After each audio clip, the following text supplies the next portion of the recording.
time for sense. It's time for us to go deep into it and recognize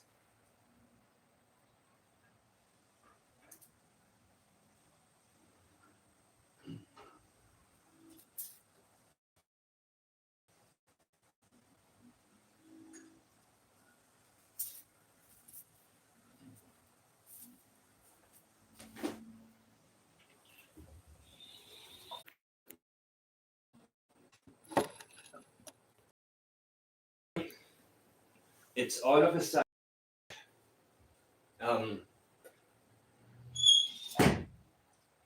something else. We see it all the time, people. We see it all the time. And when you give somebody a platform that shouldn't have one, there's a good possibility that all of a sudden their mind goes to places that the person has never ever seen. And yes, I'm talking about Dermot O'Grady. Yes, I'm talking about the irresponsible. I'm talking about we have the power whom we pay attention to. People on YouTube have the power whom they're going to lead the eyes of the public towards. I used that power by boycotting anything Dermot did, and I was the only one doing it. With your appreciation, not everybody, of course. Some people, they kept telling me, hey, did you hear what Dermot said today? And I was like, get the hell out of here, man. Don't attack people. If there is nothing factual or important, don't go there. And if your mind goes there, have respect for the people around you, meaning believe what you want. But when you share something mindlessly or talk about it, you know what you're doing? You're sidetracking. And that's the biggest problem. So I'm not going to say, okay, well, why do these people, the problem is what people pay attention to. And you have the power to choose. You have the power to share. Be the filter. That's what I tell all of you who give me wonderful information.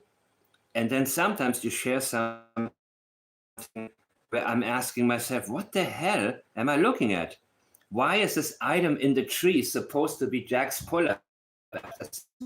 That makes no fucking sense. Well, I don't care who said it, people. This is not the type of channel where we want to know. And we have to be eager in terms of, you see, you can watch what you want, but please, before you comment or contact me, think about whether or not it makes any sense. Because while you are busy paying attention to something that makes no sense, there's a very good possibility that you're overlooking something that does. That's why the biggest pearls in this case may not have been looked at. So I have a deep appreciation for all of you who have your own minds, are not afraid to use them, and become active when it comes to sharing real information, because what we see shared online for the vast majority is nonsense, and we have to do better than that. Don't participate unless you bring a message, because otherwise you will be argued to death. Otherwise, people will use your presence to make it seem as you want to, and people go by that. And that's why I stopped posting in that Facebook group. The final straw was when I saw Anita and gets attacked. And I said, you know what? Not enough people stand up. They get intimidated. So the last thing that I want is for somebody brave enough to get all of the attacks and be alone. So right now, I'm very interested in what happened to some of us. But I also want to let you just know there were some comments from Durwood on my channel in the Jordan Geddes interview. And I got him. And as you guys have maybe realized, people are changing their minds about Jordan. Jordan is the type of guy who, he's working hard. He's in a committed relationship, takes care of kids, backs up his friends. And now many of you have realized how you picked up on who Jordan is, but his father was still in there, attacking. So I think that we recognize more than anything that we're dealing with two completely different people here. And Jordan didn't volunteer to be in public. Jordan didn't say, "Hey, I'm ready to talk. I want to tell a story. Let me tell a story about two missing kids. Let me tell you a story." And most said, "Yeah, please, please, please. Hey, announcement, Durwood is on, Durwood.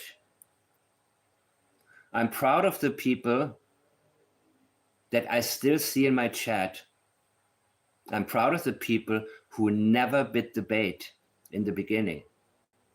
That's very rare, people. A lot of people come later and say, "Oh, I never believed him to begin with." Yes, you did. Yes, you did. I saw the comments. I saw the emails I was getting. Sad. At least be honest and say, "I screwed up. How can I stop myself from screwing up in the future? How can I analyze something properly? How am I going to be able to avoid falling into anybody's traps?" That should be the lesson. That should be the consequence. That is the solution. The solution is not to say, to lie. That's not the solution. When Peter Hyatt was asked in his interview, "How did you ever get into statement analysis?" His answer was, "I was very gullible. I used to be very naive." Honesty is the best step, the first step to turn things around. And there's one thing that I still want to play from you, from Jordan. One thing that I need to highlight, because I don't want anybody to go ahead and say, well, again, I have to make sure that nobody leaves my channel in confusion. If you don't learn anything from me, learn from some of the people here who are commenting. Pay attention to the good comments, people. That's why the moderators are sometimes taking the extra step to keep the types of, okay, let's hear. I hope I got it right. They know. You know what fucks my head up is because I don't know how to even say it. Are they fucking with people right now? Because like I said to you before, you don't think that Dad nor I or Daniel would be in jail, right? The thing, well, no, you wouldn't be. Okay, there's one thing I want you to hear. I'm going to try to get right to it. And apparently everybody's only interested in Jack and Lilly and not in Summer. Couldn't do nothing, then what does that mean? It means about as much as you know, about as much as I know, Mike. I don't know, man. So this is from a conversation I had with Jordan, and I'm only going to play to you 1 or 2 minutes of it, okay? Hold on, hang tight. Wish that I knew, and I would go hunt. I would go find them if I could. Okay, let me ask you one more question. Do you think Daniel knows what happened? So that question of mine was, do you think Daniel knows what happened? So I didn't ask him, do you think that Daniel did it? I did not want to take this much of a step because I don't want to have somebody become too defensive in an answer.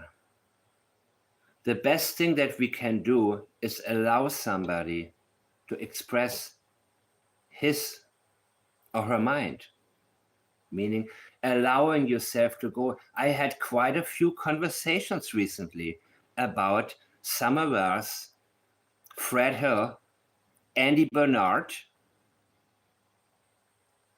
and I had a very interesting conversation with somebody who, within telling me what she believes, changed her mind.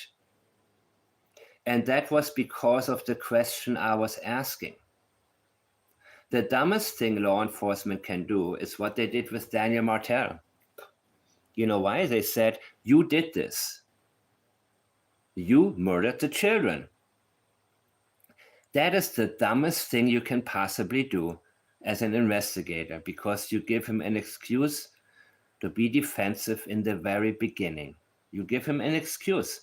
And it can also taint future interviews where somebody becomes more defensive in public, meaning that while a reporter is asking him a question, he is still thinking about an accusation that previously came against him. You understand? We cannot allow the subjects to investigate to be tainted. We cannot leave questions on their minds that they are dying to answer, because then we give them an excuse to be deceptive. And we may even pick up on deceptive language when there isn't intention that is necessary for us to detect or beneficial for us to uncover. You got to be very careful with these things. Tell me what happened. That is a good one. Just tell me what happened. My favorite one is, so what do you know? So most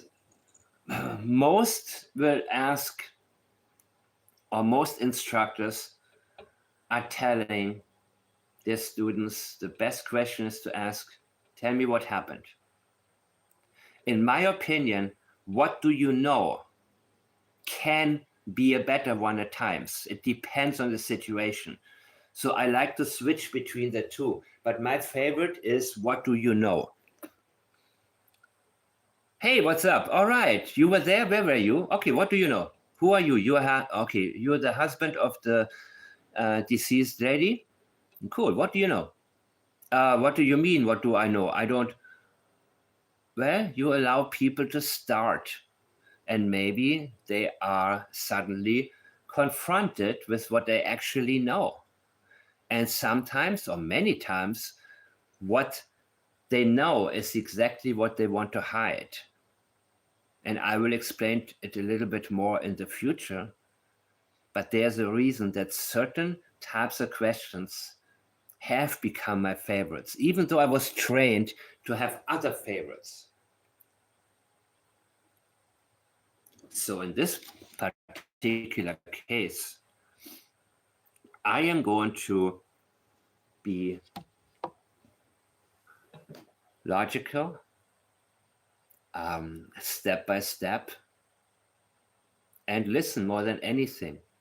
Allow myself to figure out, what does the other person actually know? Does he have knowledge? Is he very close to the person that is a suspect? Has he looked into the case at all? That is actually the one thing that I recognize with Jordan, that he is unfamiliar with a lot of things, very familiar with some, but other things he's pretty unfamiliar. And that, of course, is also because it wasn't until just a couple of months ago that he started listening. Before that, he heard about it. And he told me that his father never told him anything about the reservation story. Never. It came as a surprise to him. See? So now I want to know, not do you think Daniel did it, because I have to understand and let the person tell me and recognize that from his perspective, he cannot imagine something at this time, right? Even though I mentioned there is a possibility, okay? Keep the possibility open. So much rather, I want to know. Remember what I said about polygraph exams. These were the worst questions, people. My favorite questions are only two. They would be, do you know what happened to Jack? Do you know what happened to Lilly? Those would be the only questions that I ask in my first polygraph exam. And you know what? The right people would have failed. Janie was already inconclusive, but guess what? I believe that she would have failed with flying colors. Daniel would have been inconclusive or fail, probably fail. But again, how well prepared was he? So there's a reason it's inadmissible in court. I never put 100% faith in polygraph, never. But it can be in the high 90s. If the questions are right, if the pre-interview is correct, if I analyze certain statements, and I want to say something else. Body language, I don't pay attention to body language unless somebody's really, really animated.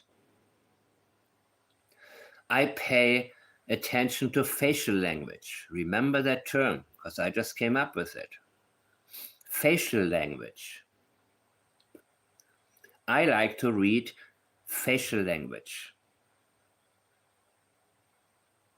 And usually the change in facial movement patterns indicates to me, here's a statement, here's a sensitive area. I don't have to determine yet what it's all about. But what I do is I pay extra attention to it. Even if the whole world pays attention to whatever else, all of a sudden I'm zooming in. Did you watch my video about Katie Proudfoot and her Dupin light? In that particular moment, I want to know what was the question. And the question was, how are you coping with your son's disappearance? And she could not stop smirking, because she thought, in my opinion, these people are so stupid. I got them right where I want them. You see, she gets really insecure when she's asked the question she hasn't prepared for, but in moments like these, when she realizes she's been successful with some people, I call her the church lady, the woman who interviewed her, because she was, in the beginning, she said, oh, I went to my prayer circle last night. We prayed for Sebastian's return, all of this. She was hook, line, and sinker, right? And Chris Proudfoot always pre-interviewed them heavily, before he decided to give a public interview to anybody. This woman passed the pre-interview, trust me, because she was 100% on their side. Not 1 ounce of critical thinking to interfere with the storytelling, guys. Not 1 ounce. Are you guys okay? You know what? I need my coffee. Anyhow, this is not about me or my coffee habit. But what I'm interested in with all of you is that you ask the right questions at all times, because for all I know, you may run into Daniel. Daniel may never come back to my channel, but you may get his attention. And I want you to think about it, what you're going to ask him. What would be the follow-up to your previous question? Or you look at the question that had already been asked that you like, where you think there is some information. Always do a follow-up. The same way I approach everything. The initial question would have been, do you know what happened to Jack? Question number 1. Number 2, do you know what happened to Jack and Lilly? Based on that answer, then I can get deeper into detail. And as I get more answers and they fail, then I can maybe one day move into the area of questions that he was asked. That includes some accusatory language. Eventually, I can get there. But how did it work out here? So, I think we gotten a good idea. And let's hear what Jordan actually answered when I asked him that. Okay. Here we go. Do I think if Daniel knows what's happened, if Daniel knew what happened, do you think Dad? Okay, so Jordan, I'm sorry, but I have to go into detail right now. The first thing he did, he repeated the question, right? And of course, that's buying a little bit of time. And there can be different reasons for that. There can be a huge level of discomfort, right? Because all of a sudden, it's not me doing what so many people do. You know, the actor, you are a bunch of killers and blah, blah, blah, blah, blah, you know. It's a very different type of question for him that isn't accusatory, but forces him to think. You know what I mean? Without being defensive. All I want to know is the indication that do you think Daniel may know what happened? So I'm not saying, do you think Daniel did it? But is there something that Daniel is deceptive about? Because that is the one thing that I talked about, you know, where I explained to people, listen, here is the lie. Here is the inconsistency. Here is the deception. Why does the stepfather of a child that's missing make things harder than they should be?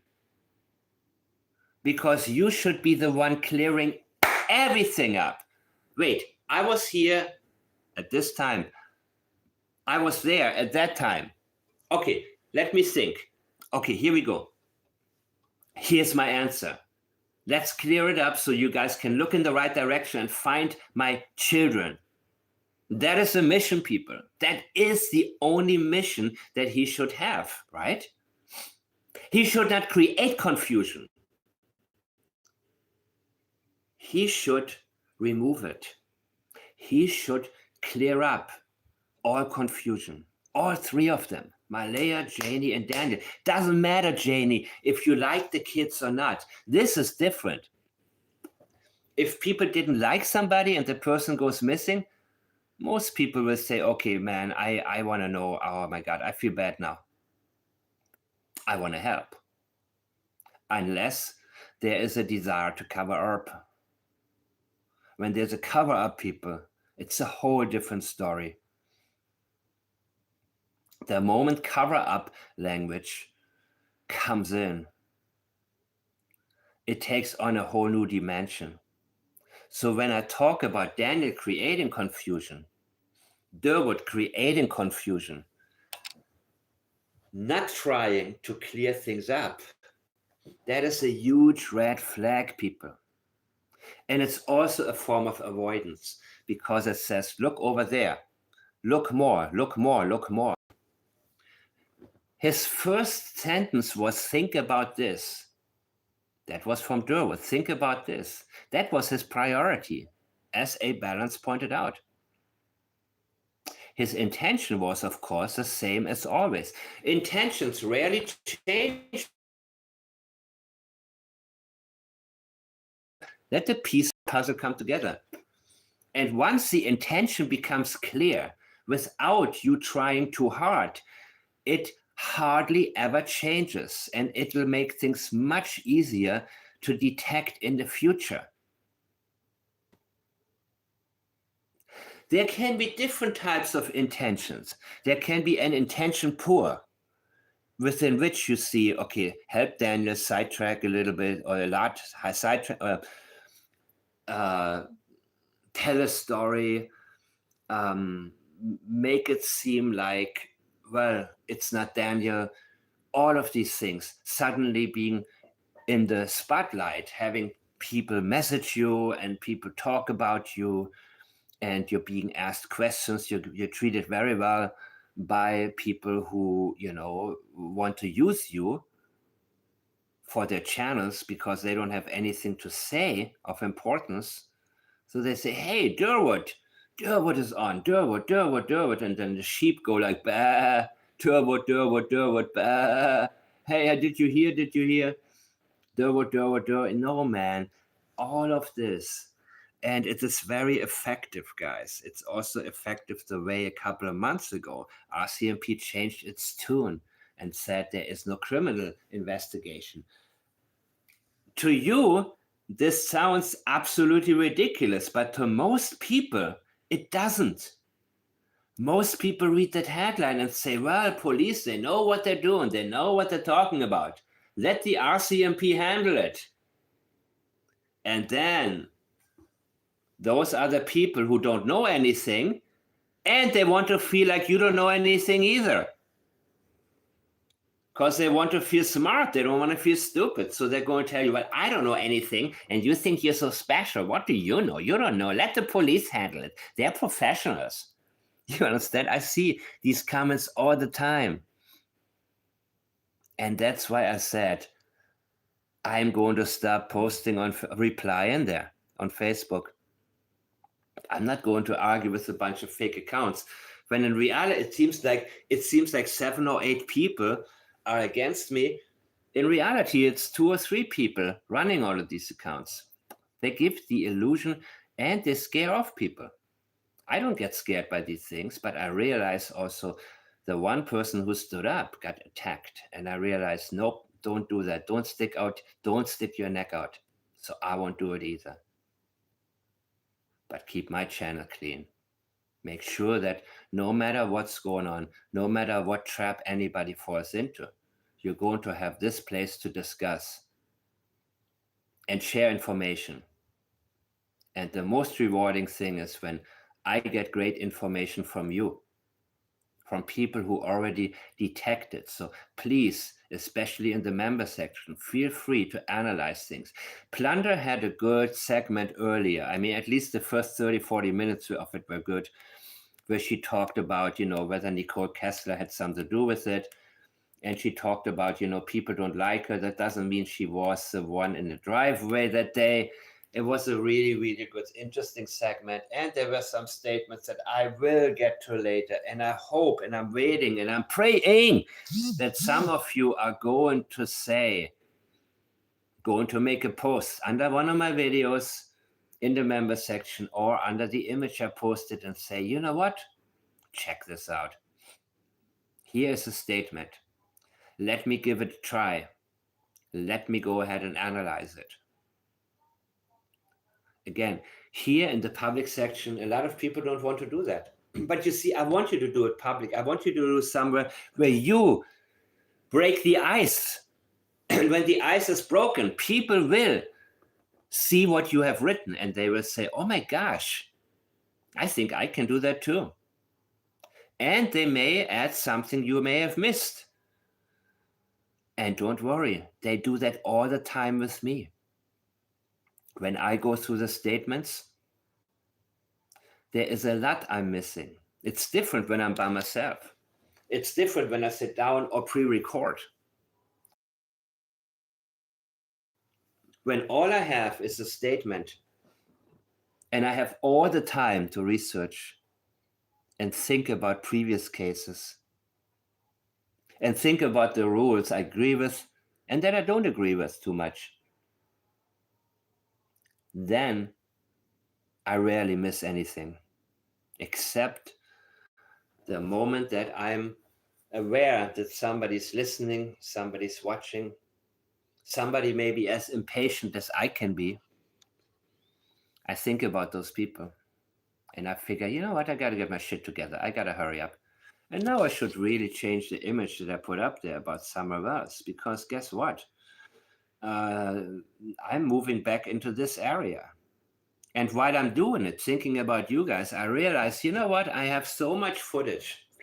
I have so much audio, but I'm not going to play any of it except the parts that I think are very important. And Julia done an excellent job helping me earlier with the Summer Wells, with the Hunter interview. So Jordan is repeating my question. And now he says this. If Daniel knew what happened, do you think Daniel would put himself through all this shit? So when a question is asked with a question, that's not an answer, people. Do you think Daniel would put himself through all the shit? It depends. If what he puts himself through right now is not as bad as what the alternative would be from his state of mind, from his opinion. Because he thinks that silence means guilt. That's why Janie and Daniel are trying to make us believe that Malaya is guilty of something because she's silent. In Daniel's world, silence means defeat. I believe he learned this as a child. I believe that Janie is a nasty one. I believe she is just a nasty individual. And I believe she was always like that. And I believe she was very aggressive probably with Daniel when he was a child. And if she accused him of something and he was silent, he probably would, who knows? I think he learned very early on that the best thing he can do is talk. Talk, confuse her, Jane not that bright. Then she started doubting her own logic and said, well, okay, maybe you're not. Yeah, maybe. You know what? Lately I'm thinking about Beavis and Butthead, man. Janie's voice is almost like a nasty Beavis,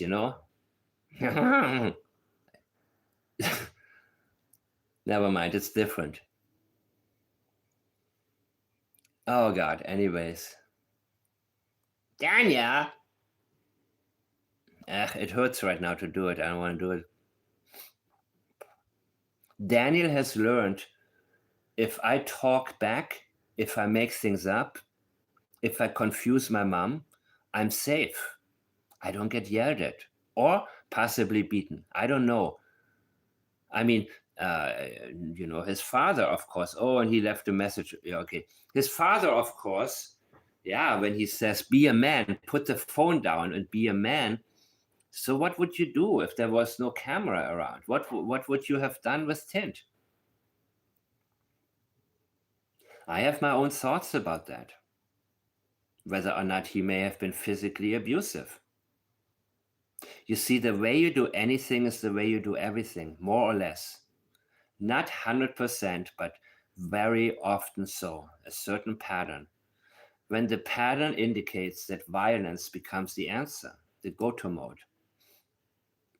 Daniel, I think, has come to the conclusion that silence means guilt. And talking means innocence. In the minds of the people who listen to him. I'm not talking about deep thinking, but this is what he has concluded, I believe, in his childhood. So here we have him not comfortable answering me this question, right? So he's asking me, but it is not my job to explain what Daniel would do. And I will really put this into the member section later. Well, for now it's here. Because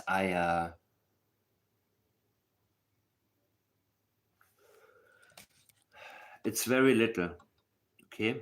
Very little. And I'm not going to analyze it. I let it stand. I run through it very quick. Yes. If Daniel knew what happened, do you think Daniel would put himself through all this shit? It's either that he does know what's happened and he's fucking torturing himself because he does, or he doesn't know what happened and then he's getting tortured by all this anyway. So, no, I don't know if Daniel knows what happened. Got it, bro. And that is the answer. And that is the best answer you can possibly give.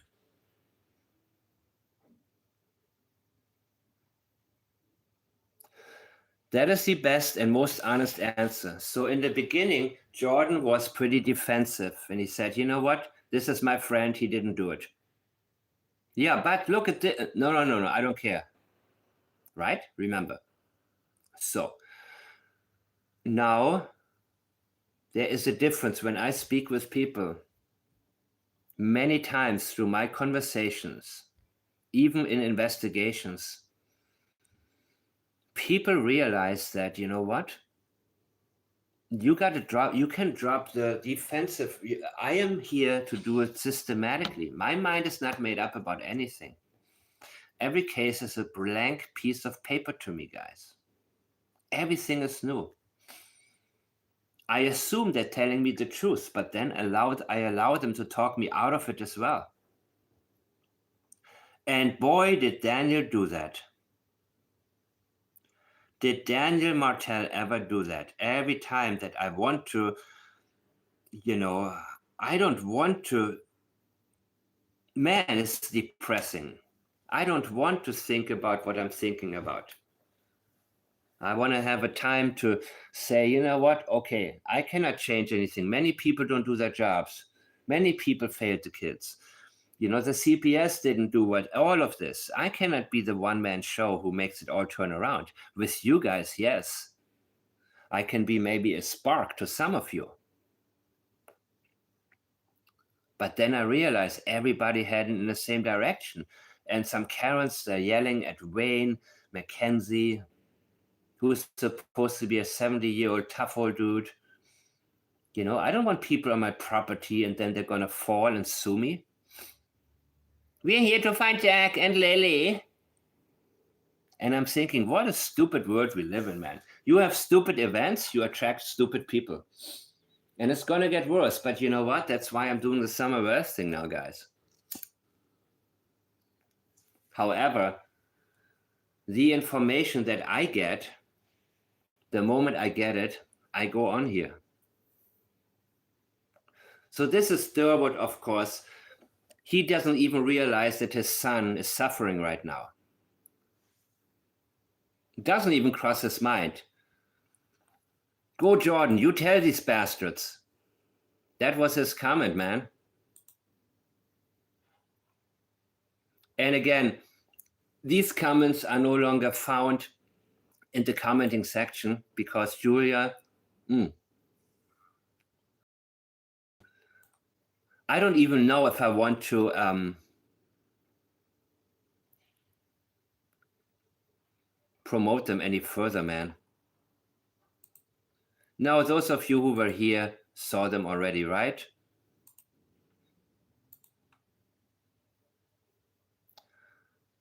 So now I gotten this from a Facebook post earlier. And that's about Summer Earth. To all news media requests, Dawn and Candace do not want interviewed.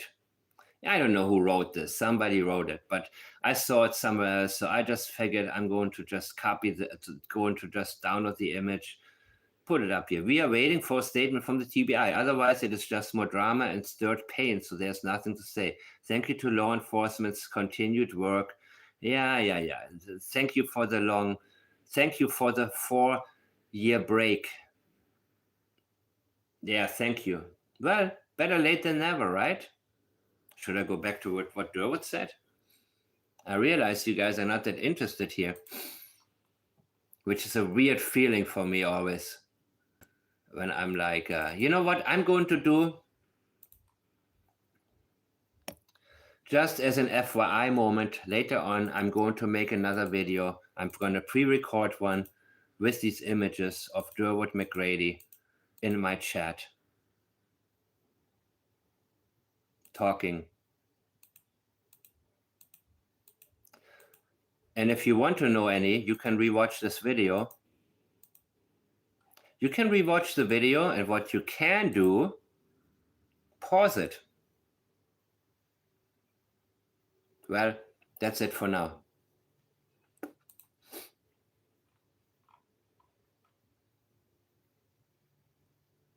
Because I forgot the timestamp. I mean the watermark. But it should be pretty obvious that it's my chat, right? To those of you who see this anywhere else, make sure to point it out again. This is from my command. If they don't. She was on Dr. Phil with Don. And Dr. Phil sometimes does an excellent job, and sometimes he does the complete opposite. And in my opinion, sometimes he is straight up deceptive. As in my opinion, he was when it came to the Brooke Ramsey interview. I believe his conclusion was highly deceptive. And we need to remember, Brooke Ramsey sued CBS successfully because of the documentary, The Case of JonBenet Ramsey. Remember? And Dr. Phil is on CBS. Surprise, surprise.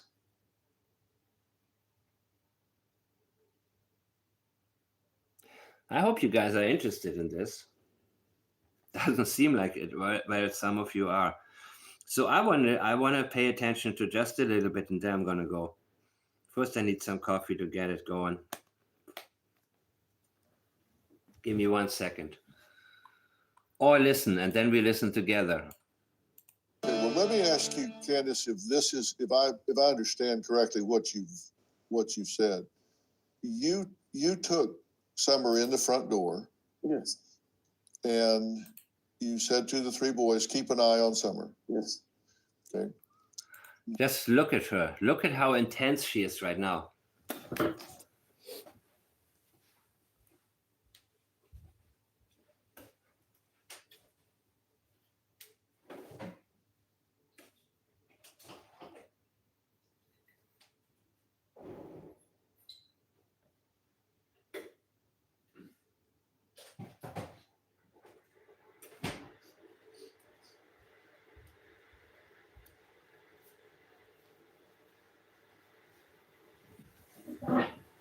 Look at how intense she is. Then you did what? Then I went back outside to my mom's camper, which was right next to the house. So she went back outside to her mom's camper, which was right next to the house. Really? You made sure to tell us that you walked your daughter all the way to the house, and that is not within your pattern, because we have learned how neglectful you are as a mother. So she's trying to give us the impression that she is that caring of a mother, that she on her own property makes sure her daughter doesn't do a few steps on her own. Similar to Malaya saying they're not the types of kids who, wanting to hide the fact that, wanting to hide neglect. That's all it is. And I had to fix her knee brace for her. Okay. She had a knee brace on? Yeah. And that took? Only 2 minutes. Okay. And then what'd you do? I went back in the house. When you went back in, what'd you see? The 3 boys sitting there watching TV. Okay. And no Summer? No Summer. Okay. What'd you do then? I asked the boys where she was at. And they told me that she went downstairs to play with her toys. Really? I wonder what the boys have to say about this. Because again, it's so absolutely. Oh, A Balance has a new one too. Don and Candace go radio silent. Oh, it's good. That's good. I'm going to go there later on. Sounds beautiful.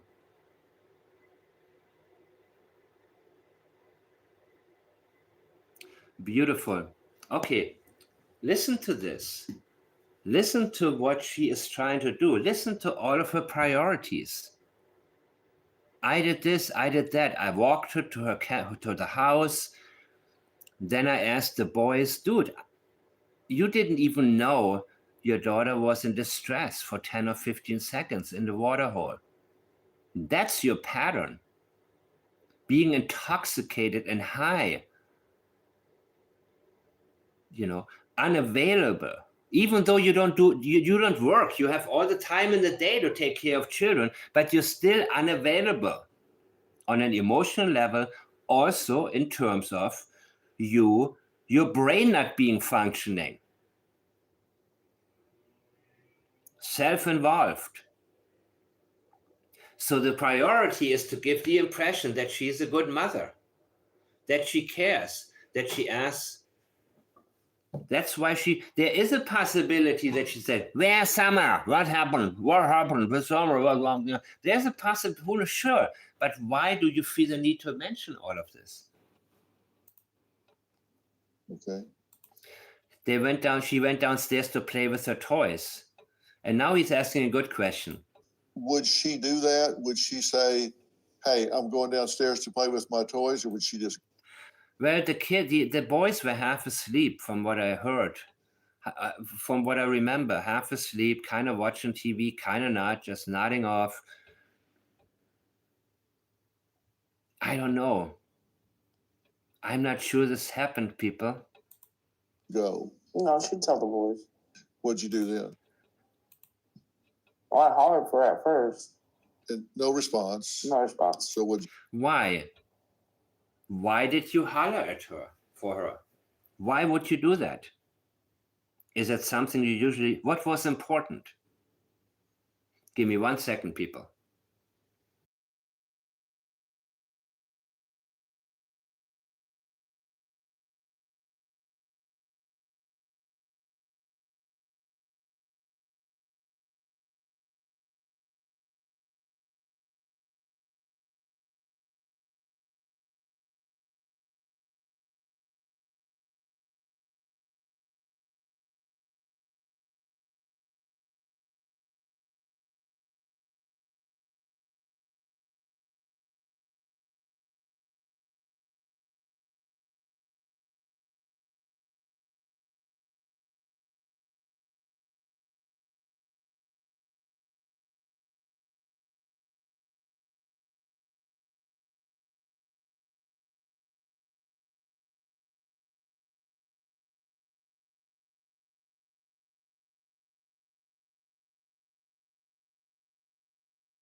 You guys still there? Am I boring you with this? I'm not boring myself or the people who encouraged me to do this, and there's a lot coming. I don't know if I get to all of it today. I'll play it by ear. However, you see, all of it, I don't think they were communicative, these people, man. I believe Hunter when he said she didn't even realize anything happened with Summer. And she was just self-involved with her mom talking about who knows what. So watch her priorities. You do. So I'm directly down there. I looked I'm directly down there. Yeah, right. for everywhere I could look. Everywhere. Bullshit. What do you mean everywhere? What do you mean everywhere? We know who you are. We know your pattern. We know about the neglect. We know that your children, you took them for granted in terms of you didn't really worry about what they were doing at any time. And this is an attempt to convince when somebody says, I looked everywhere. Otherwise, what would you say? I looked around and she wasn't there. But everywhere is language that's aligned, that goes hand in hand with the need to convince somebody. In the room, under the blankets, whatever. And she was gone. Under the blankets, and she was gone. That is the final judgment. Chris Proudfoot said it all the time. He was just gone. No, she wasn't there. But to say she was gone is very, very different. I believe you. She was gone. I do believe you had her dead body removed from the property. And your state of mind is now moving into the experiential memory where you had come to terms with the fact that your daughter is gone. She is gone. Not just you couldn't find her, but she will never come back. And just look at her facial language. Look at her facial language. Look how she's scared of him. Because she's like, this dude is a lot smarter than me. I gotta be very careful now. You see, I cannot be like when I talk with Dawn while I'm intoxicated or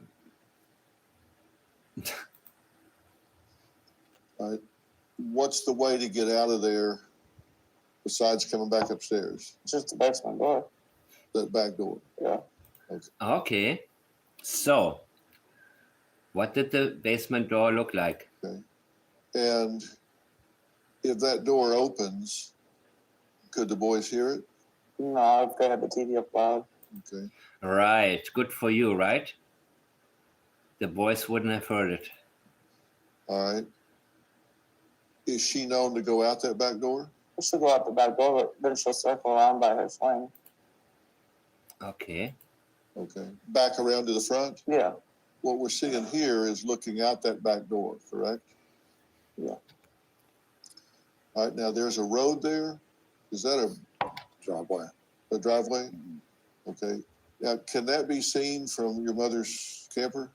No, That's the back side of the house. You can't see that from her camper. not that part, no. If you step out on the road there, you can about see your camper.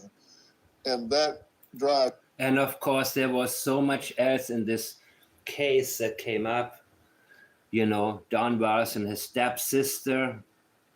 Yeah, there was a lot of stuff that I think is important, very important, but it also sidetracked, I think, the simplicity of what took place right here in this particular case.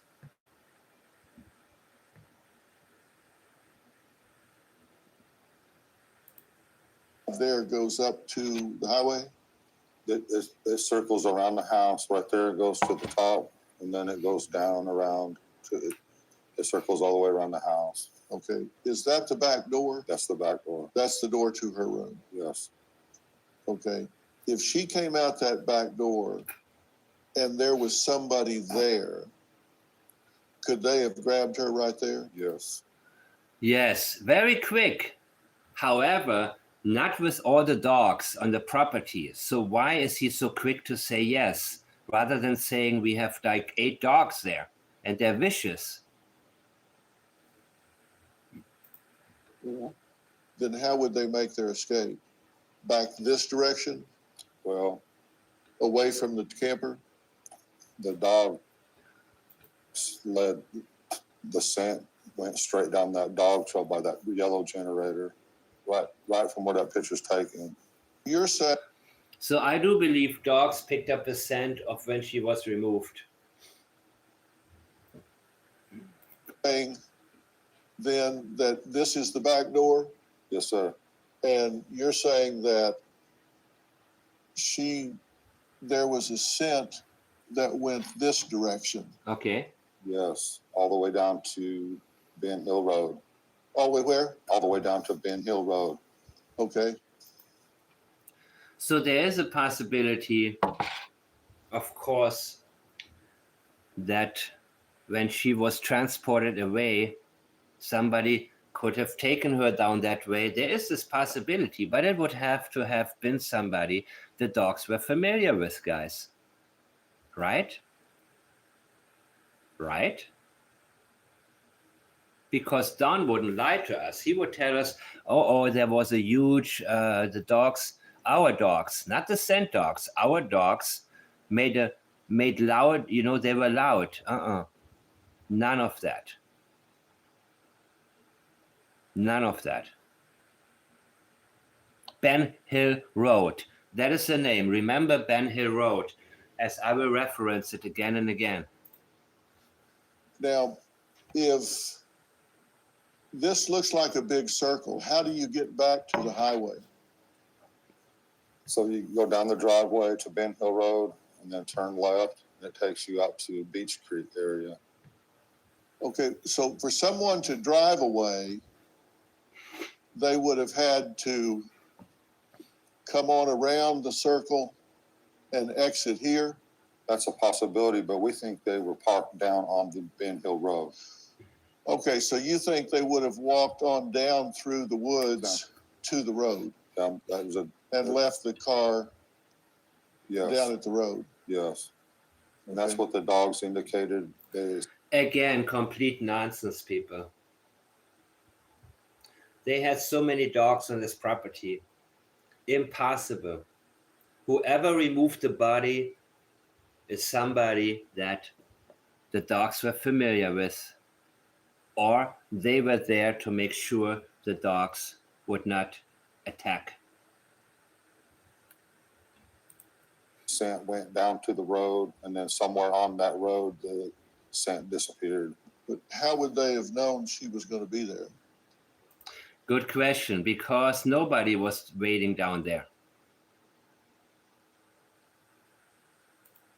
Would they Unless it's somebody that you gotten in touch with, that you ordered to be down there to get rid of a dead body.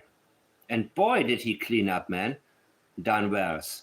I don't think, I haven't seen, he looks like nothing. He looks nothing like what he used to look on other interviews. You know what I mean?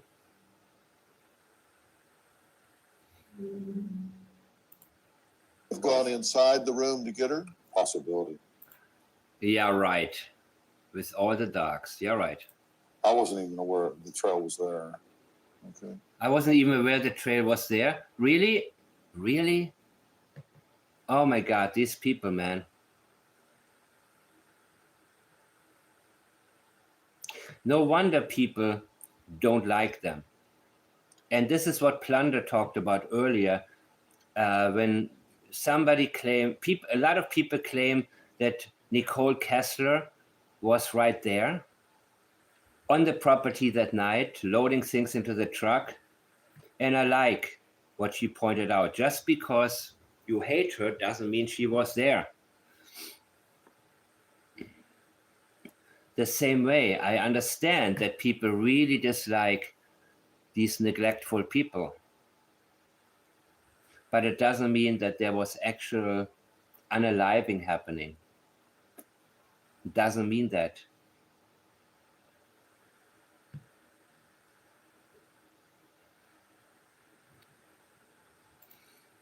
So your belief is this might be the last spot that Summer was on the property. So Right there.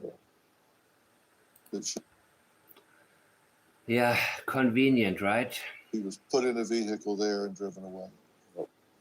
Do you have a story or a question? No, I don't. Not for you, dude, but thank you for the segment. Now back to the old one. And I have my notes. Thank you, Julia Turner, for giving me the highlights. And I'm going to later on the...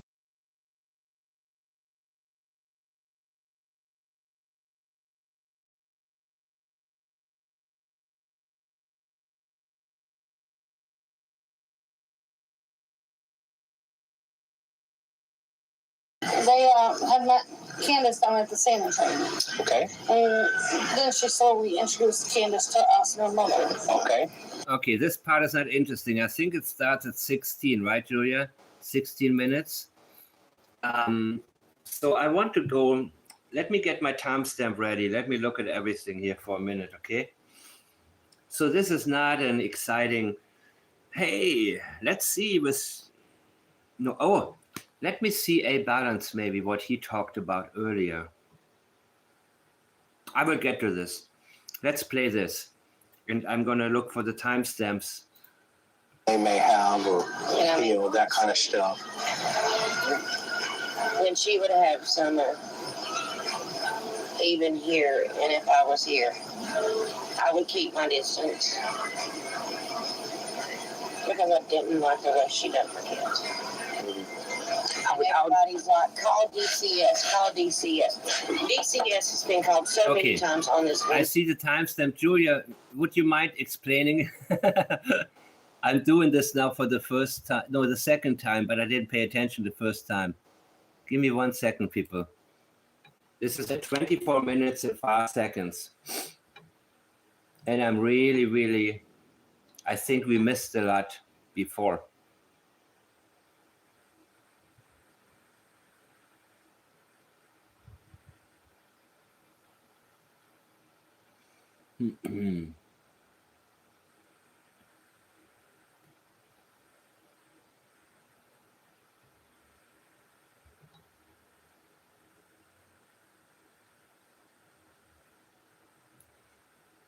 Let's see what you notice, guys. He said where exactly what they were doing. She was giggling, watching TikToks and everything. And he said she fell asleep because she was tired. She fell asleep because she was tired. He said she fell asleep because she was tired.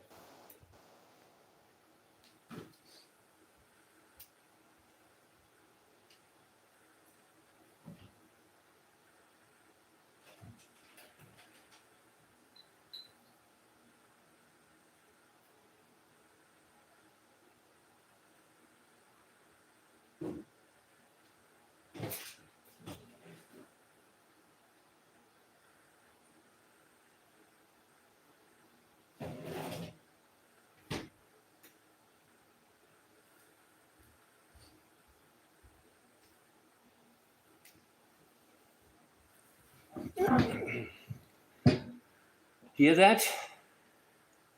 This is Hunter's mom in pink, her friend Leslie out of frame, and Ali's grandmother, maternal, beside her. This is grandma.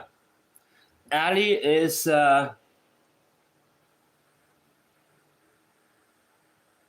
Leslie, her friend Leslie, right? Her friend Leslie is sitting there before Hunter comes. Julia is explaining it here in the chat.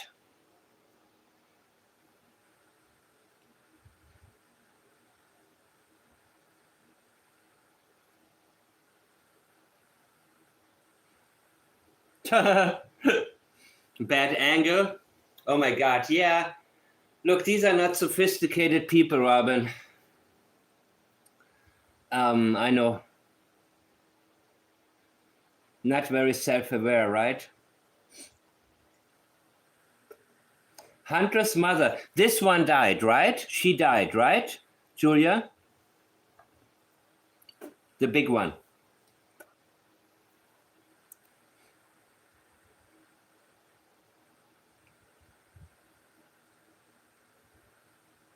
Yeah, she died.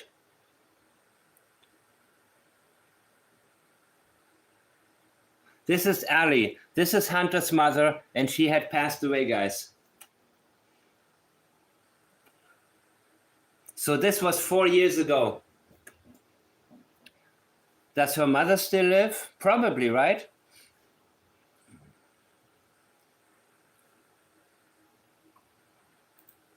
And that was right before they pulled up. So. And then what happened? They left here around 2:30. How long were they here? 5-10 minutes. Did she get out of the truck? Yep. She stayed in the truck? They had to go right away. They were parked up there for about 5 minutes because that's not fun. I know, but when you start to ask them, they. Yeah, I said, well.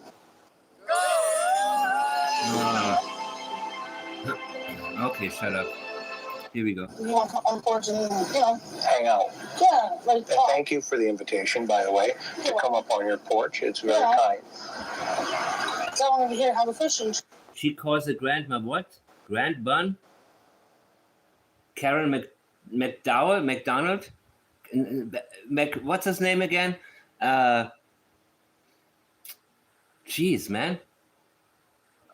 McDonough. Karen McDonough. That's when I found out that they went swimming instead of fishing. Okay. She told you they went swimming. Yep. Where did she tell you they went? McDonough. At the Warriors Path at the stables. Okay. At the stables? Yep. Yeah, because so we went down there, and it looks like it goes right to the water. Miss Leslie, you want to say something? Mm-hmm. Okay. It goes right to the water, and then there's that path that goes around. Do you know what part of that area they went to? Maybe Hunter can help me. And what I would like to ask, I don't want to get him on camera. Okay, are you all good with that? Okay. Except he was so on camera, man. You could see his face so clearly. But of course, it was from it wasn't like right. I mean, come on, dude. This is the internet. This is not watching TV. You see, back in the days, you could watch a movie and they have all these errors in the movies and people missed it. Now it's easy to, anyhow. Okay, I think there's not much here coming, Julia, right? Until the 1 hour mark. I think I'm going to go forward to that but remember what she said. He said she was asleep because she was tired. Well, some people over-explain. I understand that. But still, there is a possible sensitivity. So you want to keep that on the horizon. You want to keep the possible sensitivities on the Platts list at all time to go back to them, just in case something else pops up, because then it's going to allow you to get into the deeper detail.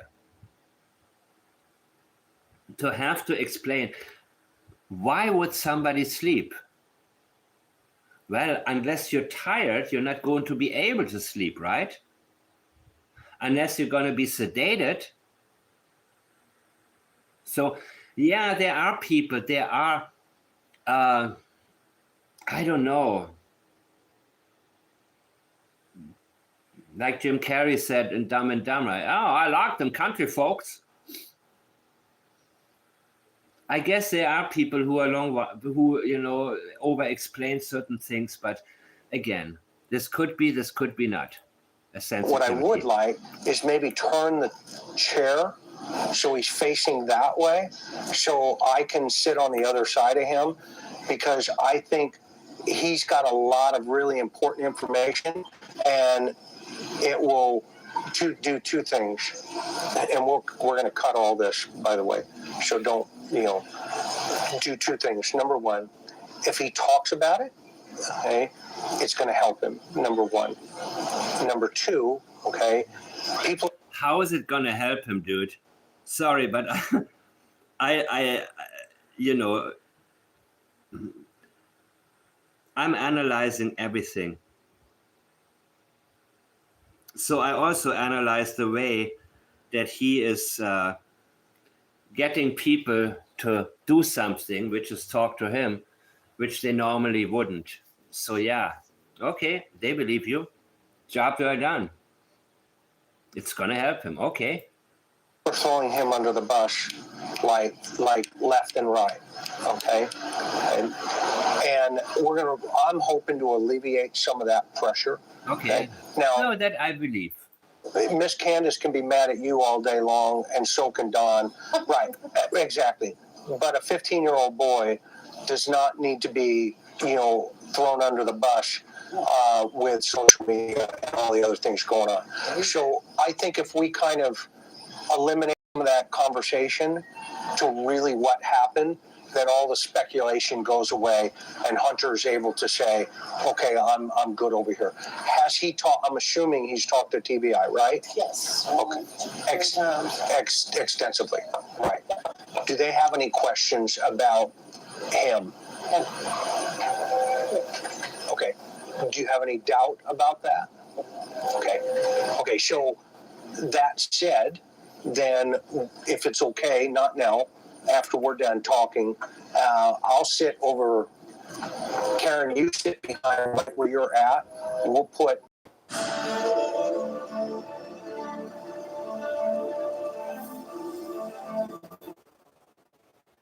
Hunter over here next to Miss Leslie. We'll move her over here. We want everybody here, so there's no secrets, right? Because I don't operate that way, okay? And plus, he's going to feel more comfortable with especially this young lady here, because boy, did I listen to you protect that young man, and good for you. Now. Oh no, that one in there, Yeah. our kids Yeah. are just like my kids. Okay. And Hey, I want to let you guys know, I have the choice with YouTube when it comes to commenting, how to, I have chosen like the strongest filter.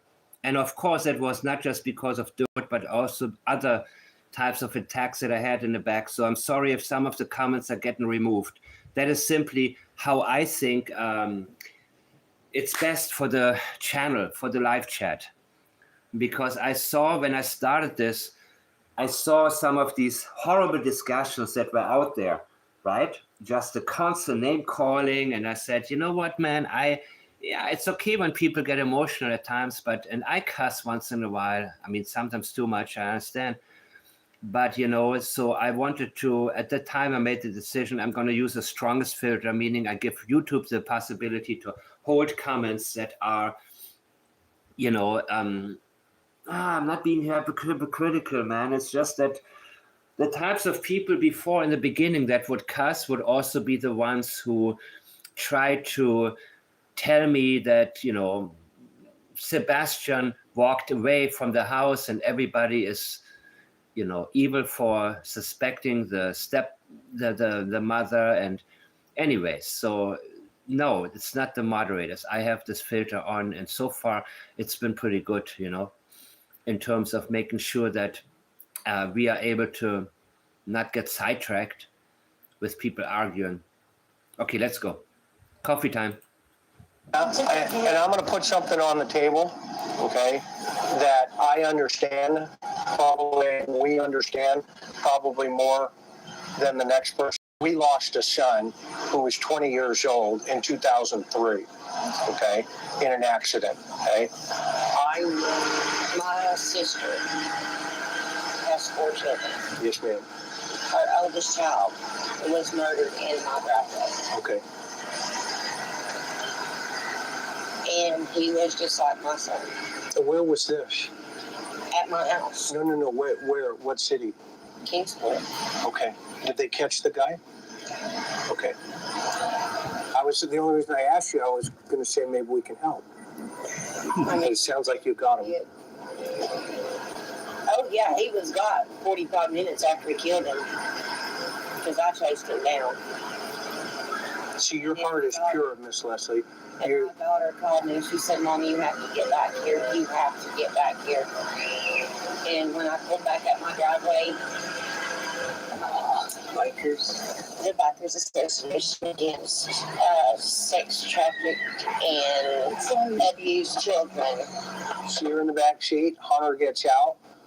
He tells you what? He really didn't say nothing. He didn't really say nothing. So he went in the house. Okay. Then what happened? I asked him how fishing was. He goes, we went swimming.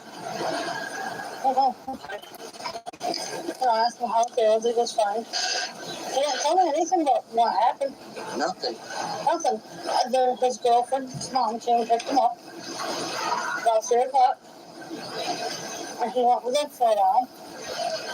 Me and Leslie went to the ball fields. I left my phone in her car, in her van, because my phone was dead. So we only had hers.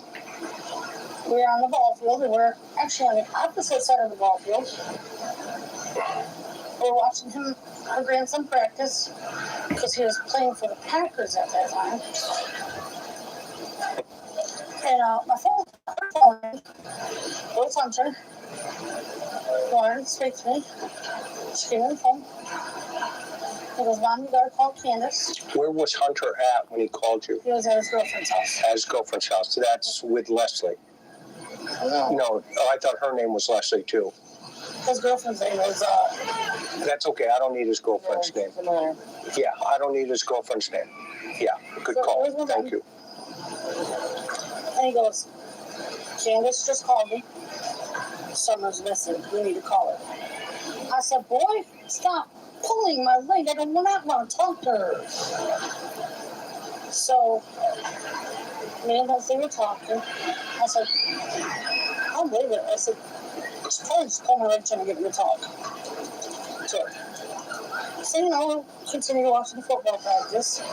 After practice, we went to the drive-thru at the cookout. Now, were you guys together? Yes. Okay. We went to the cookout because we had ordered dinner. And we were waiting for our food. I turned my phone on. We're on Facebook. There it is, plain as day.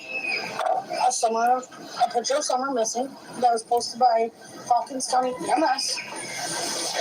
I said, listen.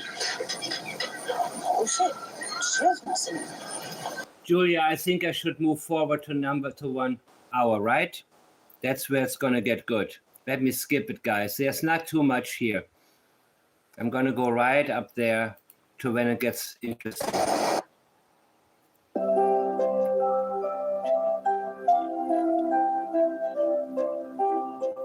It's just how it usually is. It's just like, yeah, So Hunter's here now. she's over here. I mean, I don't know.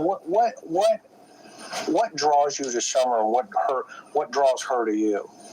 I mean, I think it's because I show her a lot of attention. Oh, interesting. Like, Yeah. not weird attention, but I show her attention. No, I Yeah, that one was not good for those who caught it. get it. Miss Robin shows her a lot of attention too in church, Yeah, like, I'll sit there and she'd be like, give me a piggybacker. I'll give her a piggybacker. like an older brother. That's what I'm saying. Is that kind of an older brother sister kind of vibe going here? Yeah, that's what it was because her brothers just always used to pick on her. So I just show her how a real brother should act. Okay. Even though I'm not saying I'm the best brother here, you guys stand. You should talk to my brother, man. It'd be messed up. But Yeah. it was like, I was her older brother. Like, they treated us like family and we treated them like family. Okay. At one point in time, until one mess that happened with them that just split us apart, and then she came that day. Okay. So she's here, Summer's here, Candace is here.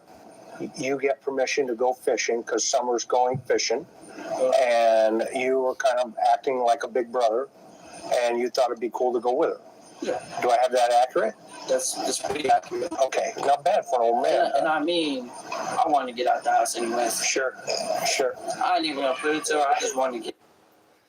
Not bad for an old man. You know what? Whenever somebody is self-deprecating, this is just generally speaking, be well aware of that. There's usually an intention being hidden. If people are self-deprecating with you, notice they may want something from you that you may not be willing to give to them. They may want you to feel sorry for them. They may want you to think of them as harmless, which I believe is the case right here. So he's making self-deprecating jokes to get these people to talk because they are the types of people, well, who may not want to talk to police otherwise. Maybe they don't like police. You know what I mean? So this is a type of tactic he uses all of the time to get the types of people to talk that may not want to talk to law enforcement. And you see, when you think about also Candace and Dawn, they were so angry with Chris. But then he managed to get them to talk again. And it was really, really crazy how, on the one hand, they, Dawn called him and yelled at him and he published it. And then it was really, really weird. But this is a tactic that he uses that these people, they don't catch on with that. So when somebody says, well, not bad for an old man. Yeah, nice try, dude. If somebody came at me like that, I would immediately, my flags would go up and I would think, wait a minute. What benefit is he going to get and what disadvantage may I be in for by giving this interview? You know what I mean? And that happened quite a few times in business deals too, where somebody is making a self-deprecating so-called joke. And I said, wait, I'm being screwed here. I'm not sure how I'm being screwed, but let me look at this a little bit deeper. So no matter what you do, what your profession is or what your personal situation is, please note that, and yes, I will for sure place this video later in the members only section, because now I'm going to really, really, really be in my zone, meaning I don't give a crap who's watching, who isn't. I don't care if people coming, they expect me to talk about the whatever is hot and not happening, about Jack and Lilly. Yeah, that's what, but the thing is that you have to be aware at all times and make it second nature that you pick up on the clues. And Platts is exactly what can help you do that. It's simplifying it, where you realize this person has an agenda. He has intentions. And the intentions can be, they can, people, he wants to figure out what happened. I think I made my point.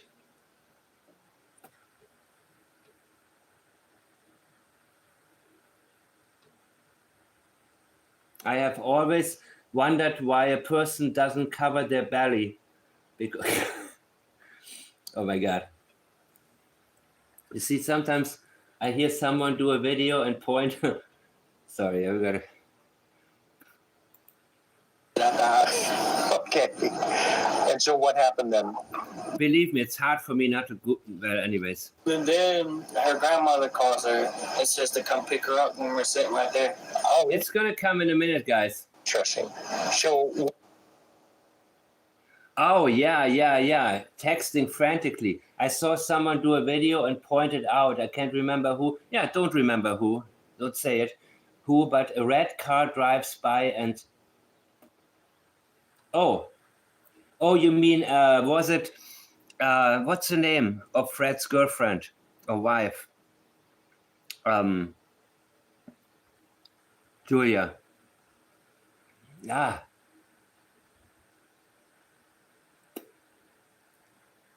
Ziggy. where are you sitting in the car? At first, I was sitting on the front seat. Okay. Like, Which way's the car pointing? like Do you a truck remember? right now? Just like my truck. Yes. Okay. It was dead serious like that, but with like an overhead to the bed. Okay. Bed part. Okay. And we moved the. And of course, Sweetie Pie Low had this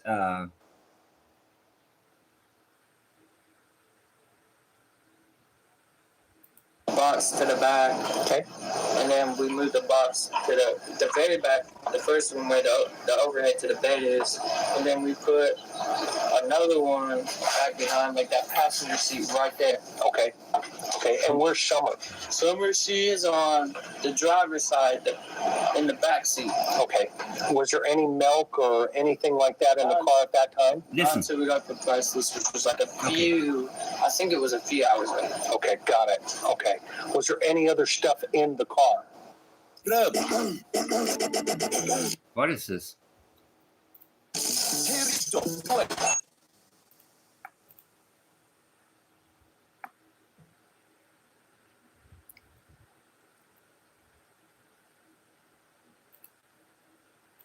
Boxes and like TVs in the back and everything.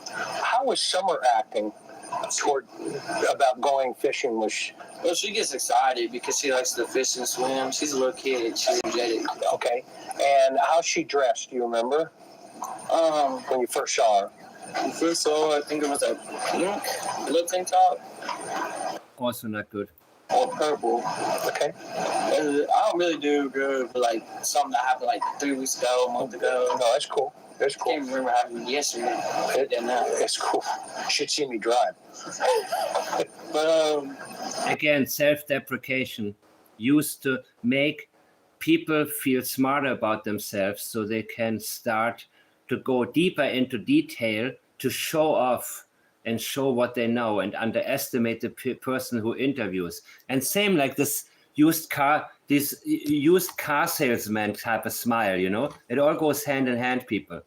So be aware when somebody has these tactics with you, be aware, pull the emergency brake, reevaluate.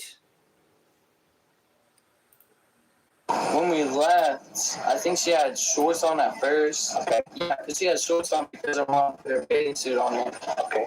Where did she put her bathing suit on her? Do Do you know? Inside. In the house. Yes. So she changed her in the house. Yeah. Did she take the clothes with her? Yeah. Miss Allison, do you know? No, Okay. I don't remember. She was dead asleep in the bathroom. Hunter says Candace changed Summer at his house. Candace says she put Summer's bathing suit on before they left home. I know how she gets too hot, Candace said. By the way, is her name Candace Wells or is her name Candace Bly? That's fine. That's fine. So she changes her clothes here, and she takes her clothes with her. Yeah. Okay, that's what happened. But then, when she got changed from swimming, they had bought her an outfit to put on because they were supposed to go to Jonesboro, I think. Yeah, Jonesboro for this big park, like water park. Okay. So that was the initial thought? I guess I don't know. So what did you think was going to happen? I thought we was just all gonna go fishing, swimming. And then in the truck, she changes the plan? Nah, she changes it to swimming because she grabbed her mother. Say it again? She changed it to swimming because she grabbed her mother. Oh, okay. So so from here, where do you guys go? From here, we go to the hospital. Okay. Pick up her mother. Pick up grandma. Not even like 10 minutes later, Okay. we go to Walgreens. Is that near the hospital? No, it's on Fort Henry Drive. Okay, so it's the Walgreens by the Warrior Park. Yeah. That one as you come out and it's right there. Yes. Okay, not bad for an old man, huh? No, not really. Not bad, not bad. This is so, to me, this is so cringy and so creepy. And the self-deprecation level, I mean, it is so cringy and so creepy. Along with the smile, you know, the used car salesman smile. Not bad for an old man, huh? Oh my God, dude. I would say go to hell. If somebody approached me that way, I would say, uh-oh, interview is over. Immediately, I would say, this interview is over. Turn off the phone right now. Turn off the phone. What about your recording device? What do you have in your... Nope, finished, go. You gotta go. You can call me later if you want. I'm done. Because I would immediately... Then they normally change the tone and say, okay, what do you want? Then they let you know how badly they want you to appear on camera or in an interview. So again, I will move this to the member section because this is for those of you who are really mostly interested in, you know, analysis in general. But whenever somebody uses self-deprecating language, they always have an intention that they're trying to hide from you. So maybe his intention is, well, okay, on the one hand, of course, he gets paid to do this. He makes money with this. And he bought them like pizza and Mountain Dew, right? Which, of course, I have to also agree with, that you don't want to pay anybody for an interview in this particular case. Now, when you have street interviews and you interview people about some Miss Universe pageant or something like that, that's a different story. But as somebody who's doing an investigation, you don't want to pay people to give you an interview because they tend to make things more interesting, if you will, sometimes. And they may hope they're going to have a part 2 coming up and get more money, right? So these are very, but the thing is that whatever he's hiding, well, it's probably not about the money part. However, he knows that this may not necessarily be in his best interest to give all the answers, right? I personally, man, and now, of course, we know that Hunter's father has been on TV, on YouTube, and he's talking about, but he's, anyways, I'm doing this, more than anything, my intention has been from day one to make statement analysis simple for everybody to apply in every aspect of life. So if you're doing a business deal, they're too nice to you too self-deprecating, something is up. Something is up. I may not be able to figure out what is up at the particular moment, but something is always up. So the one thing that is most important to me is that whoever is listening, your life gets better. Your life gets better because of plants. That you become more efficient. That you know what to ignore. That you don't get disappointed in life. That you don't trust the wrong people. Now, it doesn't mean somebody's a good guy or a bad guy. It just means that in this particular moment, you got to be alert. You know what I mean? Yeah, I'm cooking here. So there's so we went there. So in other words, I'm really, really annoyed with him saying he's an old man and Hunter yawning. This is really, really annoying. And the other thing that's annoying, I'm not going to say. There first, and after you pick up grandma. Yeah. Then what happened? And then we put this prescription in. Okay. Which is like probably about like 10, 15 minutes. Do you know what kind of drugs? No, I have no idea. She wouldn't say the name to it. Got it. And then we handed a prescription. They said about like 10, 15. Well, it's going to be 30 to 35 minutes. Okay. Well, I was saying the line was long. Okay. Because you have... Who went inside the store? Nobody went in. We went through the drive-thru. Got it. Did I miss it? Did I miss the dad asleep? Give me a second. I think I missed something here. Wait. Do you know? No, Okay. I don't remember. She was dead asleep in the bathroom. That's fine. She was dead asleep. Oh, that one. Yeah, but she's... Well, there is a possibility when he says dead asleep that maybe Summer being in the back seat next to the milk cartons came to his mind. There is a possibility Hunter is thinking about something and it's crossing his mind possibly. That's potential. That can be a sensitivity, people.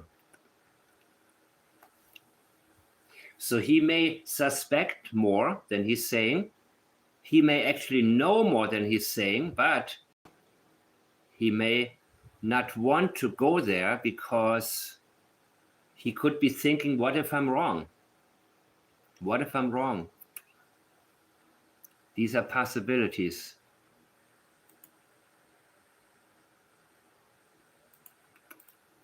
You go there first, and after you pick up grandma. Yeah. Then what happened? And then we put this prescription in. Okay. Which is like probably about like 10, 15 minutes. Do you know what drugs? No, I have no idea. She wouldn't say the name to it. Got it. And then we handed a prescription. They said about like 10, 15. Well, it's going to be 30 to 35 minutes. Okay. Well, I was saying the line was long. Okay. Because you have... Who went inside the store? Nobody went in. We went through the drive-thru. Got it. The drive-thru. And then while we were in the drive-thru, her husband calls her talking about this dude named Andy or Andrew on the property that's been there for like a week or so. She told me that keeps stalking. What about all these Andrews, man? Isn't his dad, his dad's name is Andy, the drug dealer's Andy, and then are these three different, so we have three different Andys now?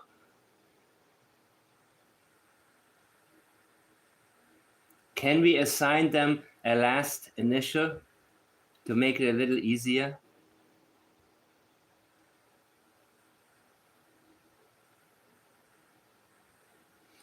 Fucking other kids. Who's that? Some dude named like Andy or Andrew. I have no idea who it was. Okay. And why did Don call? I have no idea. He just called. I don't even know if he was working at the time. Okay. But if he was working, he obviously wouldn't know that there was some dude looking at the little kids. I'm sorry, but there's a nice car over there. There's a what? A nice car right there. Oh, okay. I just keep looking. One thing that seems to be a common theme in their society is the use of substances and violation of children. Seems to be a very common theme that we have right here.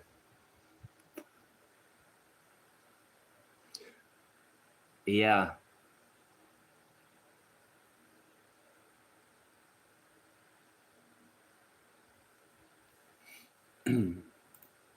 Yeah, because nice. So this dude named Andrew, Don calls Candace. And tells her about, I don't know if his name was Anthony, Andrews, or something with A. And tell me about that conversation.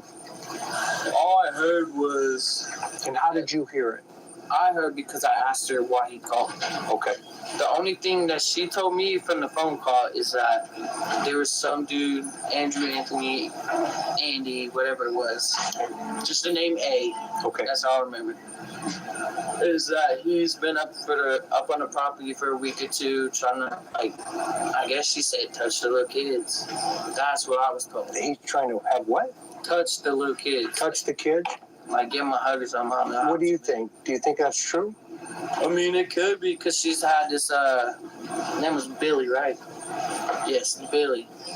Billy was up there doing that stuff until he got arrested. And Billy is the brother, No. the son. No. Billy was an old drunk. He's what? He was an old drunk that was a friend of theirs that used to get in arguments with his wife. And go up His to wife their would house. take him out, and he would go up there and sleep in one of the sheds on the property. Got it. And who was Billy trying to touch? Billy had the hots for grandma. To grandma. Got it. But what about the kids? Oh, no. He wasn't around the little kids. His mom wouldn't allow that. Who's her mom? So why would Don, in your opinion, call Candace while you're in the line at Walgreens to say there's some dude on the property wanting to touch the kids? Help me understand that. I mean, at first I thought because he calls her like every 2 hours because he works. Okay. I thought he was just doing his daily checkup. Okay. But then she told me about that. I was like, how does he even know that if he's supposedly working? And what did she say? That's a good question too. I mean, who told him? The neighbors? I didn't say that. I was just saying in my mind. And in your mind, what did you come to? What did you deduct? Deduct. I thought that was just suspicious. Really? Yeah, and then later, when she called me and told me that happened, I was with my girl at the time, just hanging over in Bristol at a park. Okay. She calls me. You know what? It's okay to be judgy. It's okay. It's okay, Robin. But the only thing is that the conclusion, you know, I think they are all, I mean, everything is about substances and touching kids. And there was a dude on the property who watched like these, oh my God, it's all like, and that's exactly what I talked to Peter Hyatt about years ago, where he told me, you know, in some circles, it is just so prevalent. It's just it's just a really, you know, unpleasant environment for any child to grow up in. Meaning children learn very early on that they are in danger at all times. These kids grow up not sure how mom and dad are going to be tonight. Are they going to be drunk? Are they going to be high? Are they going to be violent for no reason? Are they going to invite somebody over who will come into my bedroom at night? Kids who grow up there, they grow up very, very, very fast in all of the wrong ways. They learn very early on to defend themselves. You see, it's a really, really, for those of you who are not familiar, who are watching this thinking, oh my God, are these people for real? And this is something I ask myself all of the time when I am examining areas that I normally am not familiar with. But in certain circles, the abuse, it means many of them have themselves been abused.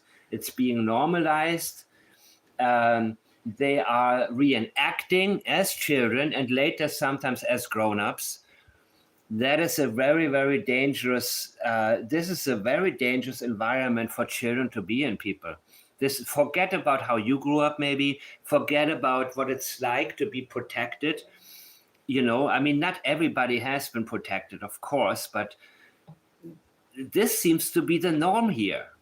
And so when I talked to Hyatt and mentioned some of the sensitive language that I talked, Julia knows some of you know what I'm talking about here.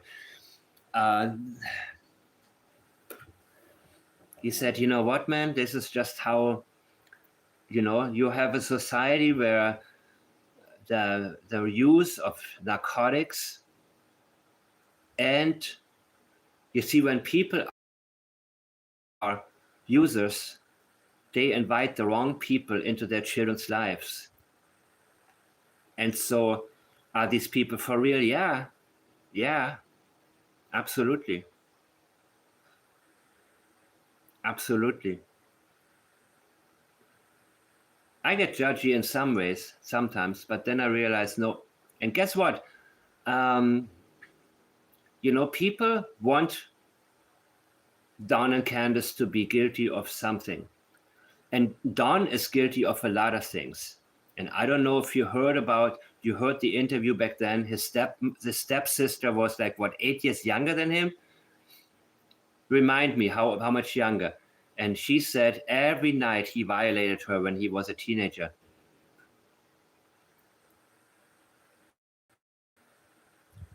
Until she finally told. Right? You remember that? So Dawn, Summer's father, I don't know what she's doing now. She said she was going to press charges. I guess she didn't. So Dawn was apparently, and the crazy thing that he said, I remember him saying on one of the phone calls with him was something like, yeah, we were dating for a while or something. I forgot what it was, but he was a teenager and she was 7 years younger. It was really, really weird. Do you remember that, Julia? It was really, really, really weird, man.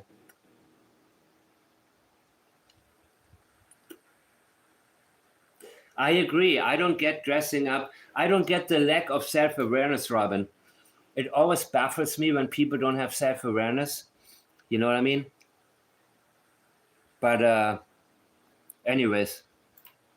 While we pull up to that park, this is that Summer's missing. So who were you kicking it with at the park? Oh, just my girl. Okay, just and her mom and... Maybe because I get extremely self-conscious at times. But I don't know who is slightly exaggerating. If they don't stop, they will. Her brothers and her sister. Okay, straight up. That was just it with our entire family. Because when she at the ball field? Yep, she was at the ball field. Okay, so before we get there. Yeah, very few are breaking the cycle, by the way. Some people, hey, Mimi, some people break the cycle of abuse. Some people do. And some do courageously so. But most people, in one way or the other, pass it on. You know what I mean? And those women who have been abused, they tend to either A, be extremely protective, or B, not protective at all. There are two extremes in general. Let's go back to the drive-through at Walgreens. Then what happened? Then we went, she had to go get cigarettes because her mom complains of cigarettes all the time. Where'd she get the cigarettes? All right, so you know that Walgreens, right? Yeah. So there's this daycare around there somewhere. It's called Kitty College. Yeah, I saw that on the side, on the right. Yeah, so there's a discount tobacco store. Got it. I think it's by that McDonald's maybe. Okay. And KFC. No, it's up by Long John Silver's. Okay. It's right across from it. And where's Grandma sitting in the car? No, she's sitting on the passenger side where she was sitting. Okay. And where are you and where is Summer? So we're sitting on the, okay, so you know how there's 3 seats in the back? Behind Grandma or behind Candace? Oh, she's sitting in the middle of the... And why is she sitting in the middle at this point? Because I asked to sit on the side. Oh my God. Wait.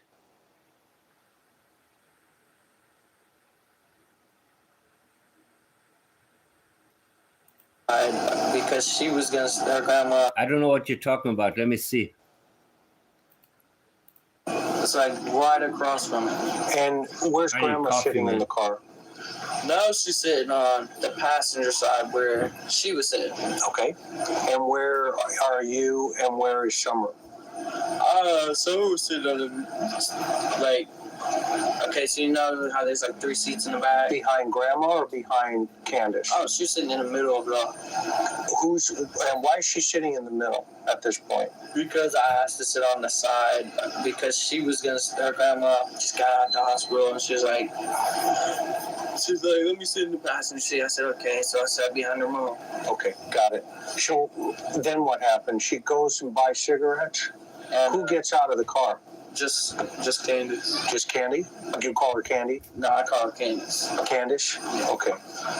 Is her nickname Candy, though? No, that's her mother's nickname. Got it. Okay. So Candace gets out. Gets out, she goes, grabs cigarettes, she buys a puff. Oh my God. You guys okay? Grandma got that locked in. Look.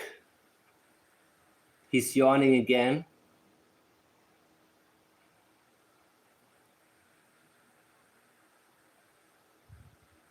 Oh, he answered about his girlfriend at the park. That's when she was staring at him. Yeah, I noticed something like that. She buys A what? a puff bar. It's Oh, okay. a little nicotine vape. Got it. I don't know if everybody has There are things I noticed that I don't talk about. that, but it's a nicotine. Just FYI. Just because I don't say it doesn't mean I don't see it. Got it. What color was it? It was black and purple. Okay, was there a blue one? Blue? Yeah, I see it. Yeah, that one was hers. That's hers. Yeah, because she got a blue Skittles 120? Okay, then what happened? Okay, and then she bought let's move there. 120. Thank you, Julia. Summer. Yeah. Were you concentrating on Summer Yeah, I while was, drinking the tea? yeah, I was staying focused on her mainly. So you're kind of like the lifeguard. Yeah. Am I wrong, or No, correct? you're correct. You're correct. Okay, I pay attention. I might not see. I could be staring that way, but still see you. got it.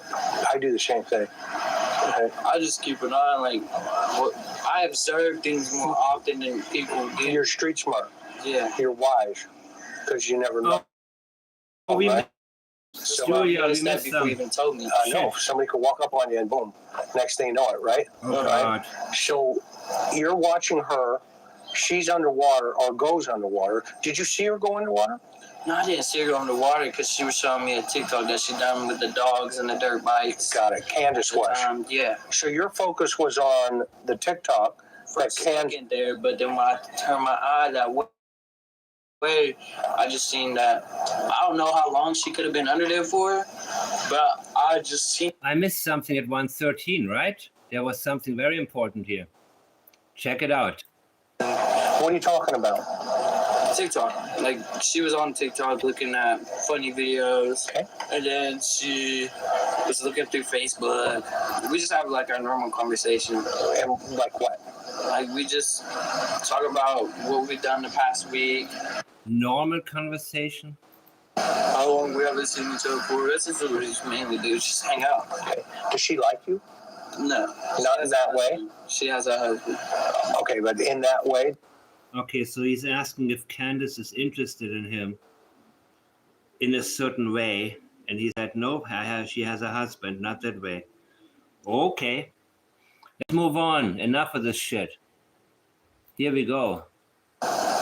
Am I wrong, or correct? No, you're correct. You're correct. Okay, I pay attention. I might not see. I could be staring that way, but still see you. got it. I do the same thing. Okay. I just keep an eye on I observe things more often than people do. You're street smart. Yeah. You're wise, because you never know, right? That's why I've noticed that before you even told me. I know somebody could walk up on you and boom, next thing you know it, right? Right. So you're watching her. She's underwater or goes underwater. Did you see her go underwater? No, I didn't see her go in the water because she was showing me a TikTok that she done with the dogs and the dirt bikes. Guys, did I miss it? Did he say the next thing you know, Robin? Is that what he just said? Did I miss that? Sorry, I'm on coffee right now. I'm operating on coffee and memory. The next thing you know, did Hunter say the next thing you know? Did I miss that?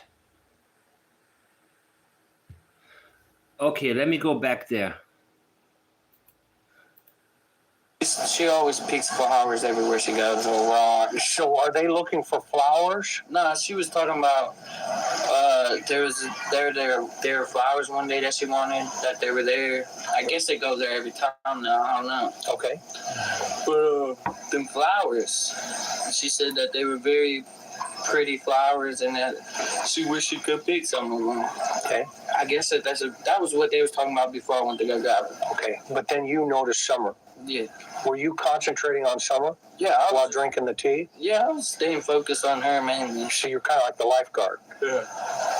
Am I wrong, or correct? No, you're correct. You're correct. Okay. I pay attention. I might not see. I could be staring that way, but still see. Got it. I do the same thing. Okay. I just keep an eye. Like, I observe things more often than people do. You're street smart. Yeah. You're wise, because you never know, right? That's why I've noticed that before you even told me. I know. Somebody could walk up on you and boom. Next thing you know it, right? Well, next thing you know it, right? Yeah. So he, probably being a cop, has had a lot of experiences that he doesn't want to detail at the time. In a way, he wants to connect with him here and let him know, okay, I got it. You know, I'm the same way. So he is kind of torn a little bit.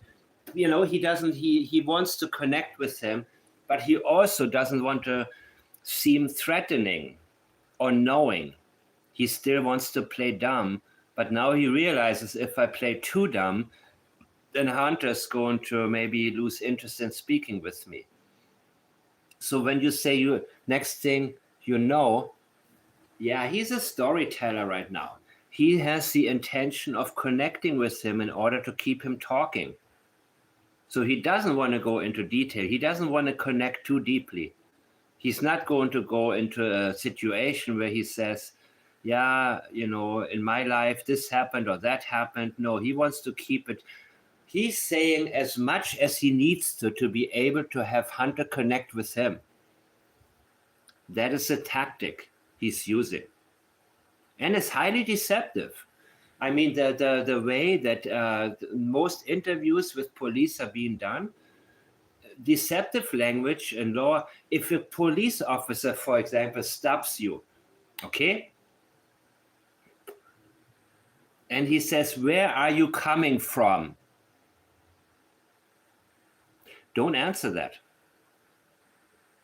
I'm serious. Don't answer that. They have no right to know what you do with your personal life. If a cop is stopping you in the middle of the night, they need to tell you why they're pulling you over. Okay? So when they say, oh, okay, when they don't want to answer it and don't want to be direct, and then they ask you, where are you just coming from? Know your rights, people. Seriously. Know your rights. I mean, do what you want, but no, they have no right to demand for you to tell them what you have been doing that night.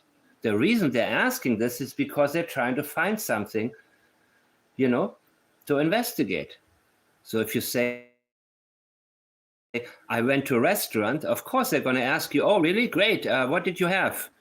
And then you say, what? What do you mean? I had the steak. And he said, oh, did they serve alcohol? And the next thing you know, and yes, I'm using the next thing you know, because if that will happen, well, sometimes nothing will happen. But something should happen, meaning probable cause. There should be probable cause. All of a sudden, they will tell you, would you mind doing a field sobriety test? And you can, listen, I recently saw where, that's all very iffy with a field sobriety test, by the way. Very, very iffy. That's why it's so easy for lawyers, for good lawyers, to get you out of most situations very easily, because people don't know what their actual rights are. And police, officers, they don't want you to know. They basically run down, assuming everybody's a dumbass, trying to get you to admit to something, right? Where are you coming from? Oh, I just, do what you want. But I say, why? Why? Why are you asking me that? Sometimes I say, I just look at them.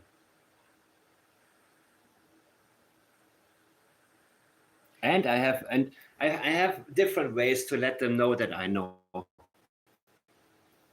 In other words, don't harass me, man, But they want to figure out, okay, so, oh, really? Huh, you went to dinner, great. Did they serve alcohol? And then they already, it's already too late, man, at that time. Yeah, I think so. Well, how much did you have to drink? And by that time, people already warm up, say, well, I only had one beer. Well, get the hell out of the car and do a field sobriety. Well, I think you failed it. You tripped over something. Just, know your rights, people. Know your rights. Police have a lot less. It's a very, deception is the name of the game. Right? So you're watching her. She's underwater or goes underwater. Did you see her go underwater? No, I didn't see her go underwater because she was showing me a TikTok. So in other words, I don't want any of the people who listen to me to ever be railroaded into anything. I want you, my lovely viewers, to benefit. and know how deceptive, no. Let's keep it one word.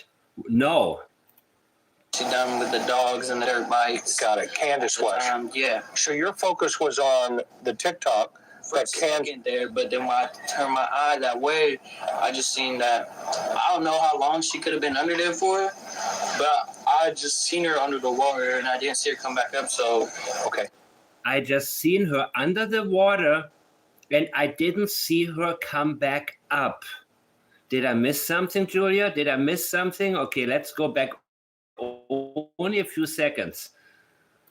So your focus was on the TikTok. There, but then when I turn my eye that way, she always picks flowers everywhere she goes. So, yeah, I was staying focused on her mainly. So you're kind of like the lifeguard. Yeah. Am I wrong, or correct? You're correct. You're correct. Okay. I pay attention. I might not see. I could be staring that way, but still see you. Got it. I do the same thing. Okay. I just keep an eye on I observe things more often than people do. You're street smart. Yeah. You're wise. Oh, I missed it, never right? know, right? I've noticed that before you even told me. I know. Somebody could walk up on you and boom, rescue her. It could have been longer, could have been shorter. She could have just went under there at that point. Right. Okay, I will keep going. I don't know. So you went in to rescue her. See if she was okay, yeah. And did you get her out? Yeah, I got her out. Okay. So he wants to give him a feeling of being a hero. You went to rescue her. He wants him to feel very good about the conversation. That is also a tactic. Wow, you're amazing. Very, very. And this is, of course, something that cops have been trained to do. It's second nature. The same way it is second nature for me to detect deceptive language or intention-filled, agenda-filled language. The same way it's second nature for him to insert certain comments that make the person who's giving the information, making them feel good about talking more. And then not even 15 minutes later, we went to grab that prescription that she needed. Okay. How was she when she got out? Did she walk back to the car? Yeah. Very good question. So he wants to know, of course, how did being underwater impact Summer? And remember, he does not say anything about her hitting her head on rocks. He says nothing about Summer hitting her head on rocks. Not one thing. Not one thing. I've listened to this interview many, many, many times. I don't know if he said something to Candace in private. I don't think so, because they had hardly any contact since. So when Candace Bly or Candace Wells introduces the rocks by saying, well, he said she hit her head on rocks, but she didn't. Wait a minute. Why are you introducing rocks? Because I believe that's exactly what happened. And she may have had a mark at the back of her head. Something may have happened that she is aware of that he didn't really say, right? I do believe Summer hit her head on rocks. She said, oh, look, in the water, you cannot see any. Well, yeah, that's maybe why she hit her head on them, because she couldn't see them. Maybe they're under the water. I don't know. But this is something, if they introduce it, if they deny something that hasn't even been asked,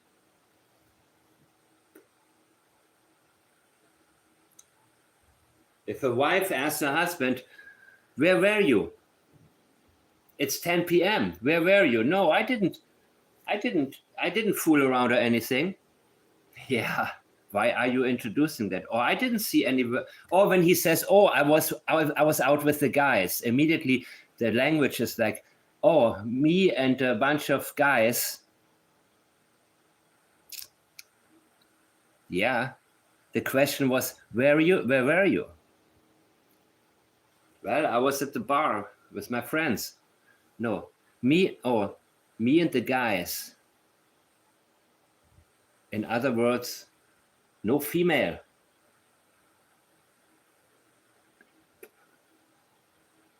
So the same way, and I'm really tired right now, guys. I'm upgrading coffee, but I want to get through this. I like it, actually. So I'm not giving you the best examples that, I normally can think of. But when somebody denies a phantom allegation, they give you a denial about something that you didn't even accuse them of. Yeah. Why are you coming home so late? What do you mean? That's also a bad one. When they answer a question with a question. Where have you been? What do you mean? It's not late. Yeah. I think you guys get the hang of it. She would walk back to the car. She seemed normal? She just seemed perfectly fine. She just seemed perfectly fine.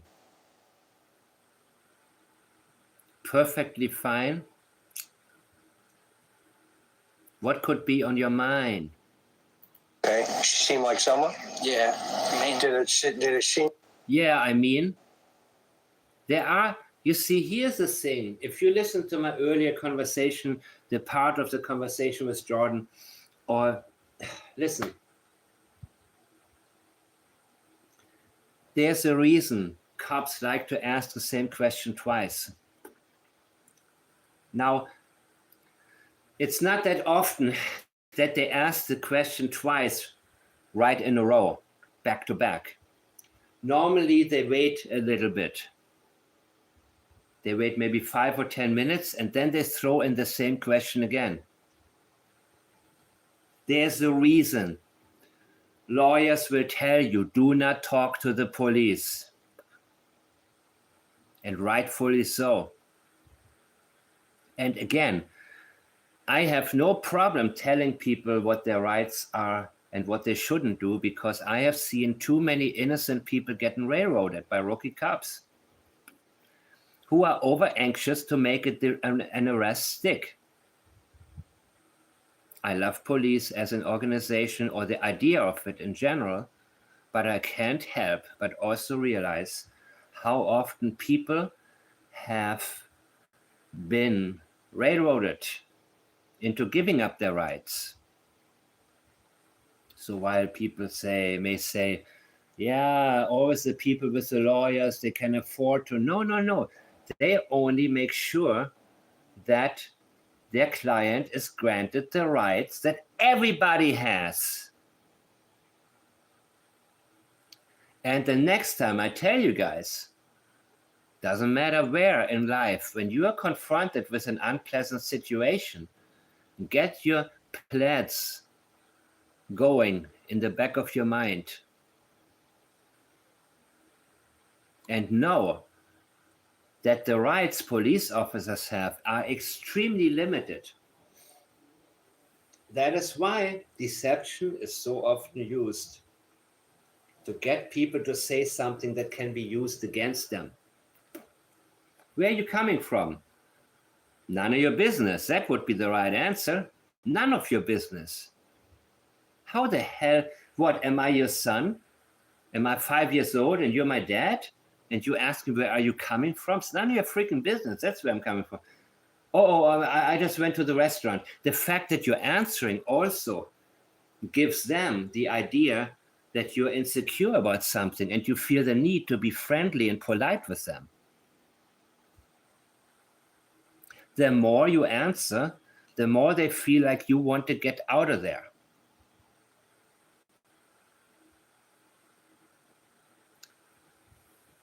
Did they serve alcohol? Yeah. How much did you have to drink? What the hell you asked me how much? I said, my answer was, yes, they had alcohol there. It's a yes or no question. They skip it many times. They don't say, did you drink anything? They say, how much did you? That's when you got to realize, now it's time for the emergency break. And you don't want to answer anymore. Doesn't matter how sober you are. You shouldn't have to perform a sobriety test unless there's a reason they don't do the breathalyzers first anymore.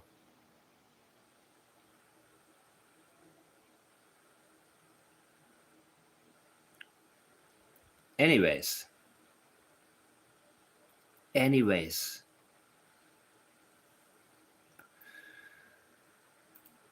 Like there was anything wrong with her being under that water?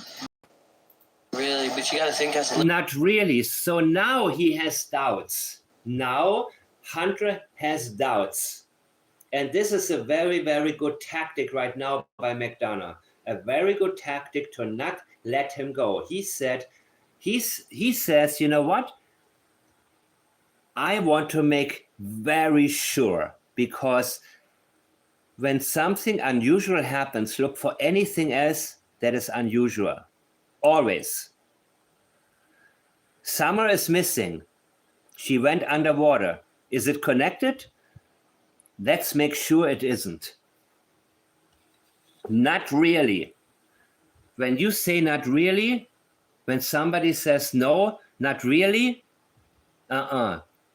major minimization, guys. No. At that moment, he's telling you he's not sure. Remember what I played earlier? Don't know what Daniel knows. There we go. Because sometimes you have to be the mirror and say, listen, man, I'm not asking you to make a judgment. I'm not asking you to do anything except be open with me. kids swimming, it can tire you out easily. True. So I don't know if she could have been sleeping when they dropped me off because I thought she was awake. Okay. I don't know if she could have been sleeping when they dropped me off because I thought she was. How the hell do you not know if she was awake or asleep?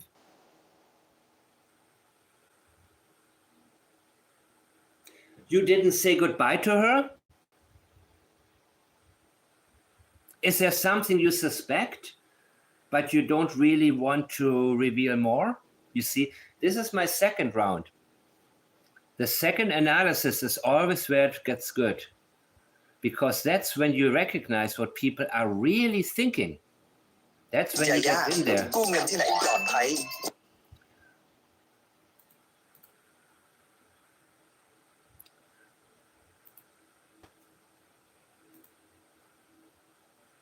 I This is important, man. This is very important, actually. Because make no mistake about this. In this type of society, people do not like to talk to police. Right. I don't know. So you went in to rescue her.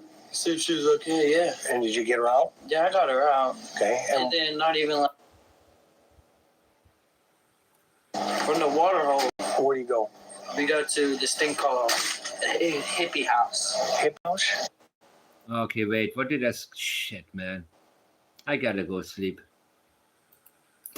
Yeah. And did you get her out? Yeah, I got her out. Okay. And then not even like 15 minutes later, we went to grab that prescription that she needed. Okay. How was she when That was quick. she got out? Did she walk back to the car? Yeah, she would walk back to the car. She seemed normal? She just seemed perfectly fine. She just seemed perfectly fine. No. Look at the contradiction between just and perfect. Why minimizing perfect? Perfect is the ultimate. Perfectly fine. That's overdoing it. That's trying to convince you. That expresses either you're hiding something or you have actual doubt in what you're saying. And again, make no mistake, people there may... Okay, let's keep going. Back to the car. Okay, here we go. Okay. She seemed like someone? Yeah. Man. Did it sit? She seemed like summer. Yeah, I mean, somebody says, yeah, I mean. It's similar when somebody says, yes, but. No. Ignore this. I mean what? This is when you want to go right in there. You don't want to let this go. You say, what? Okay, wait. Time out. I mean what? Yeah, you know. No, I don't know. Explain to me. What do you mean? Be specific. Be detailed. Let's forget everything else. Let's forget all the rhetoric. Let's forget everything you said before, because now your wheels are turning, because now you're thinking about something that is limiting your answer. You're thinking about something that actually puts things into a different perspective and lets me know that you have previously not revealed exactly what you were thinking. Give me 1 second. I'll be right back.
Did it seem like there was anything wrong with her under that water? Not really, but you gotta think as a little kid swimming, it can tire you out easily.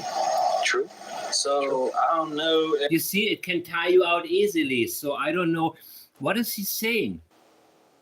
Is he saying she was overly tired and he's trying to normalize why she was overly tired?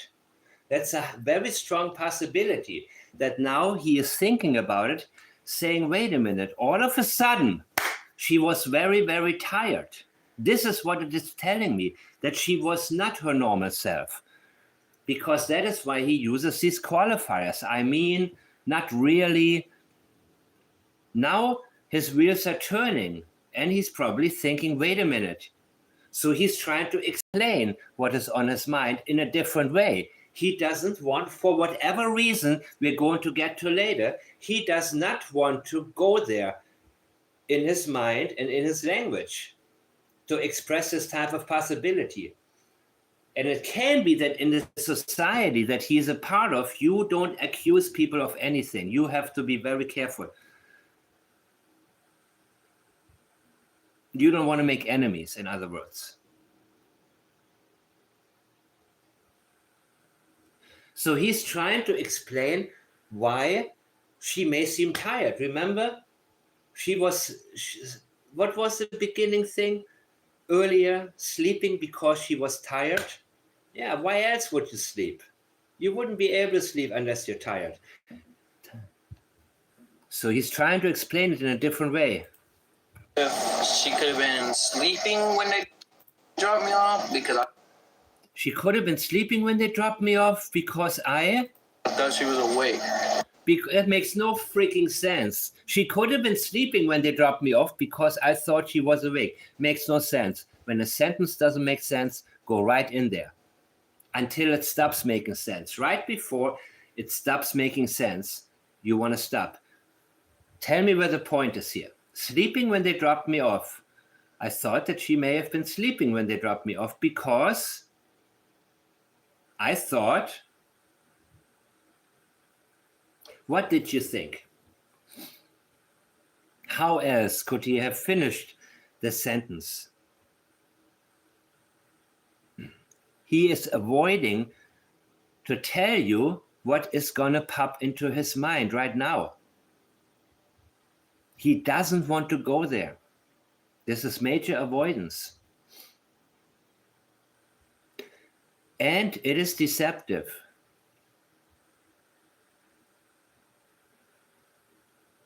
They dropped you off.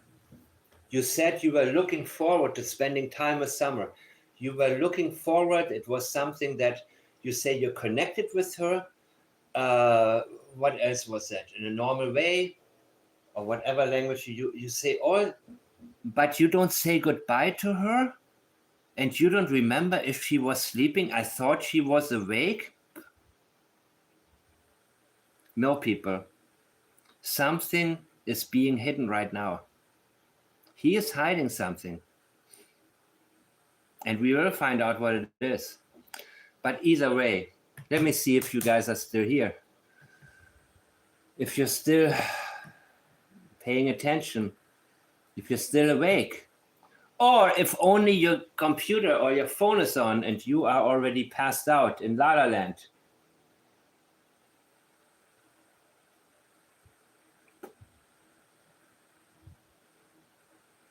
Good night, Robin.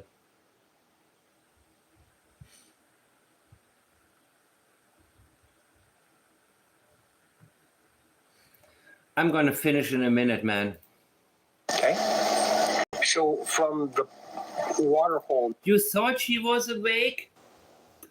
Why past tense? Why don't you think she was awake anymore? Now, I'll call it a water hole. From the water hole, Where do you go? we go to this thing called hippie house. Hippie house? And they sell like. I think, guys, I'm going to be done with it now. Julia, I'm going to talk about Fred Hill later. She was dead. I think she was dead or dying.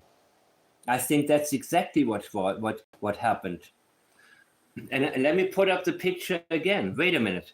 Let's change topics real quickly. Okay? Wait a minute. Okay?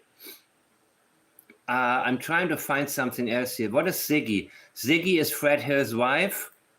So I don't want to go there really, but It's like you're trying to set me up for some reason. That's what I don't know if I want to go there. I'm gonna watch more. I don't know. Let me see if YouTube has something. You see how he changed, guys?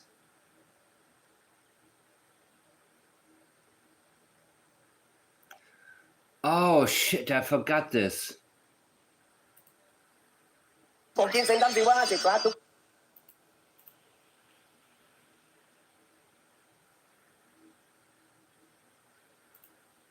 Follow TVI's statement of a new lead the agency followed up on in the search for Summer. It happened at the 3500 block of Van Hill Road, not far off. Her Summer was last seen over 4 years ago. We got this, right? News Channel 11's Ansley Daniel has followed up on this new information as the Amber Alert for Summer still remains active. Sorry, wait. What else was I going to look at, man? I don't want to overcomplicate it. People don't like this.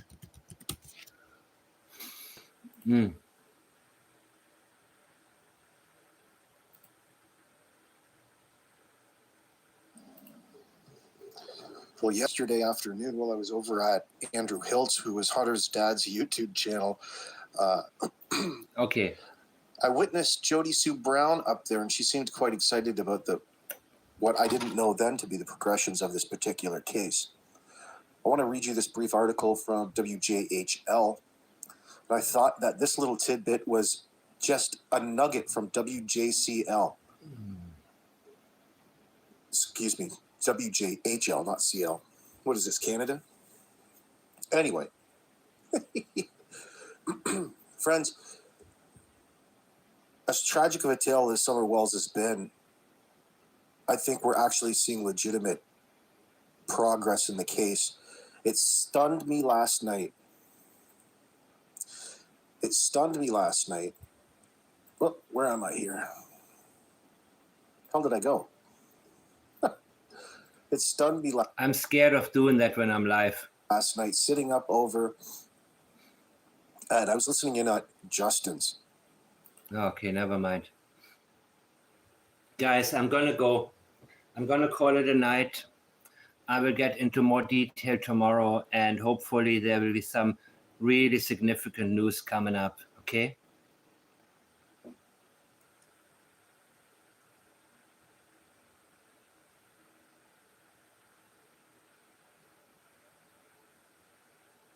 Oh yeah, that video. Okay, thank you guys. Have a good night. I'm gonna pass right out, people.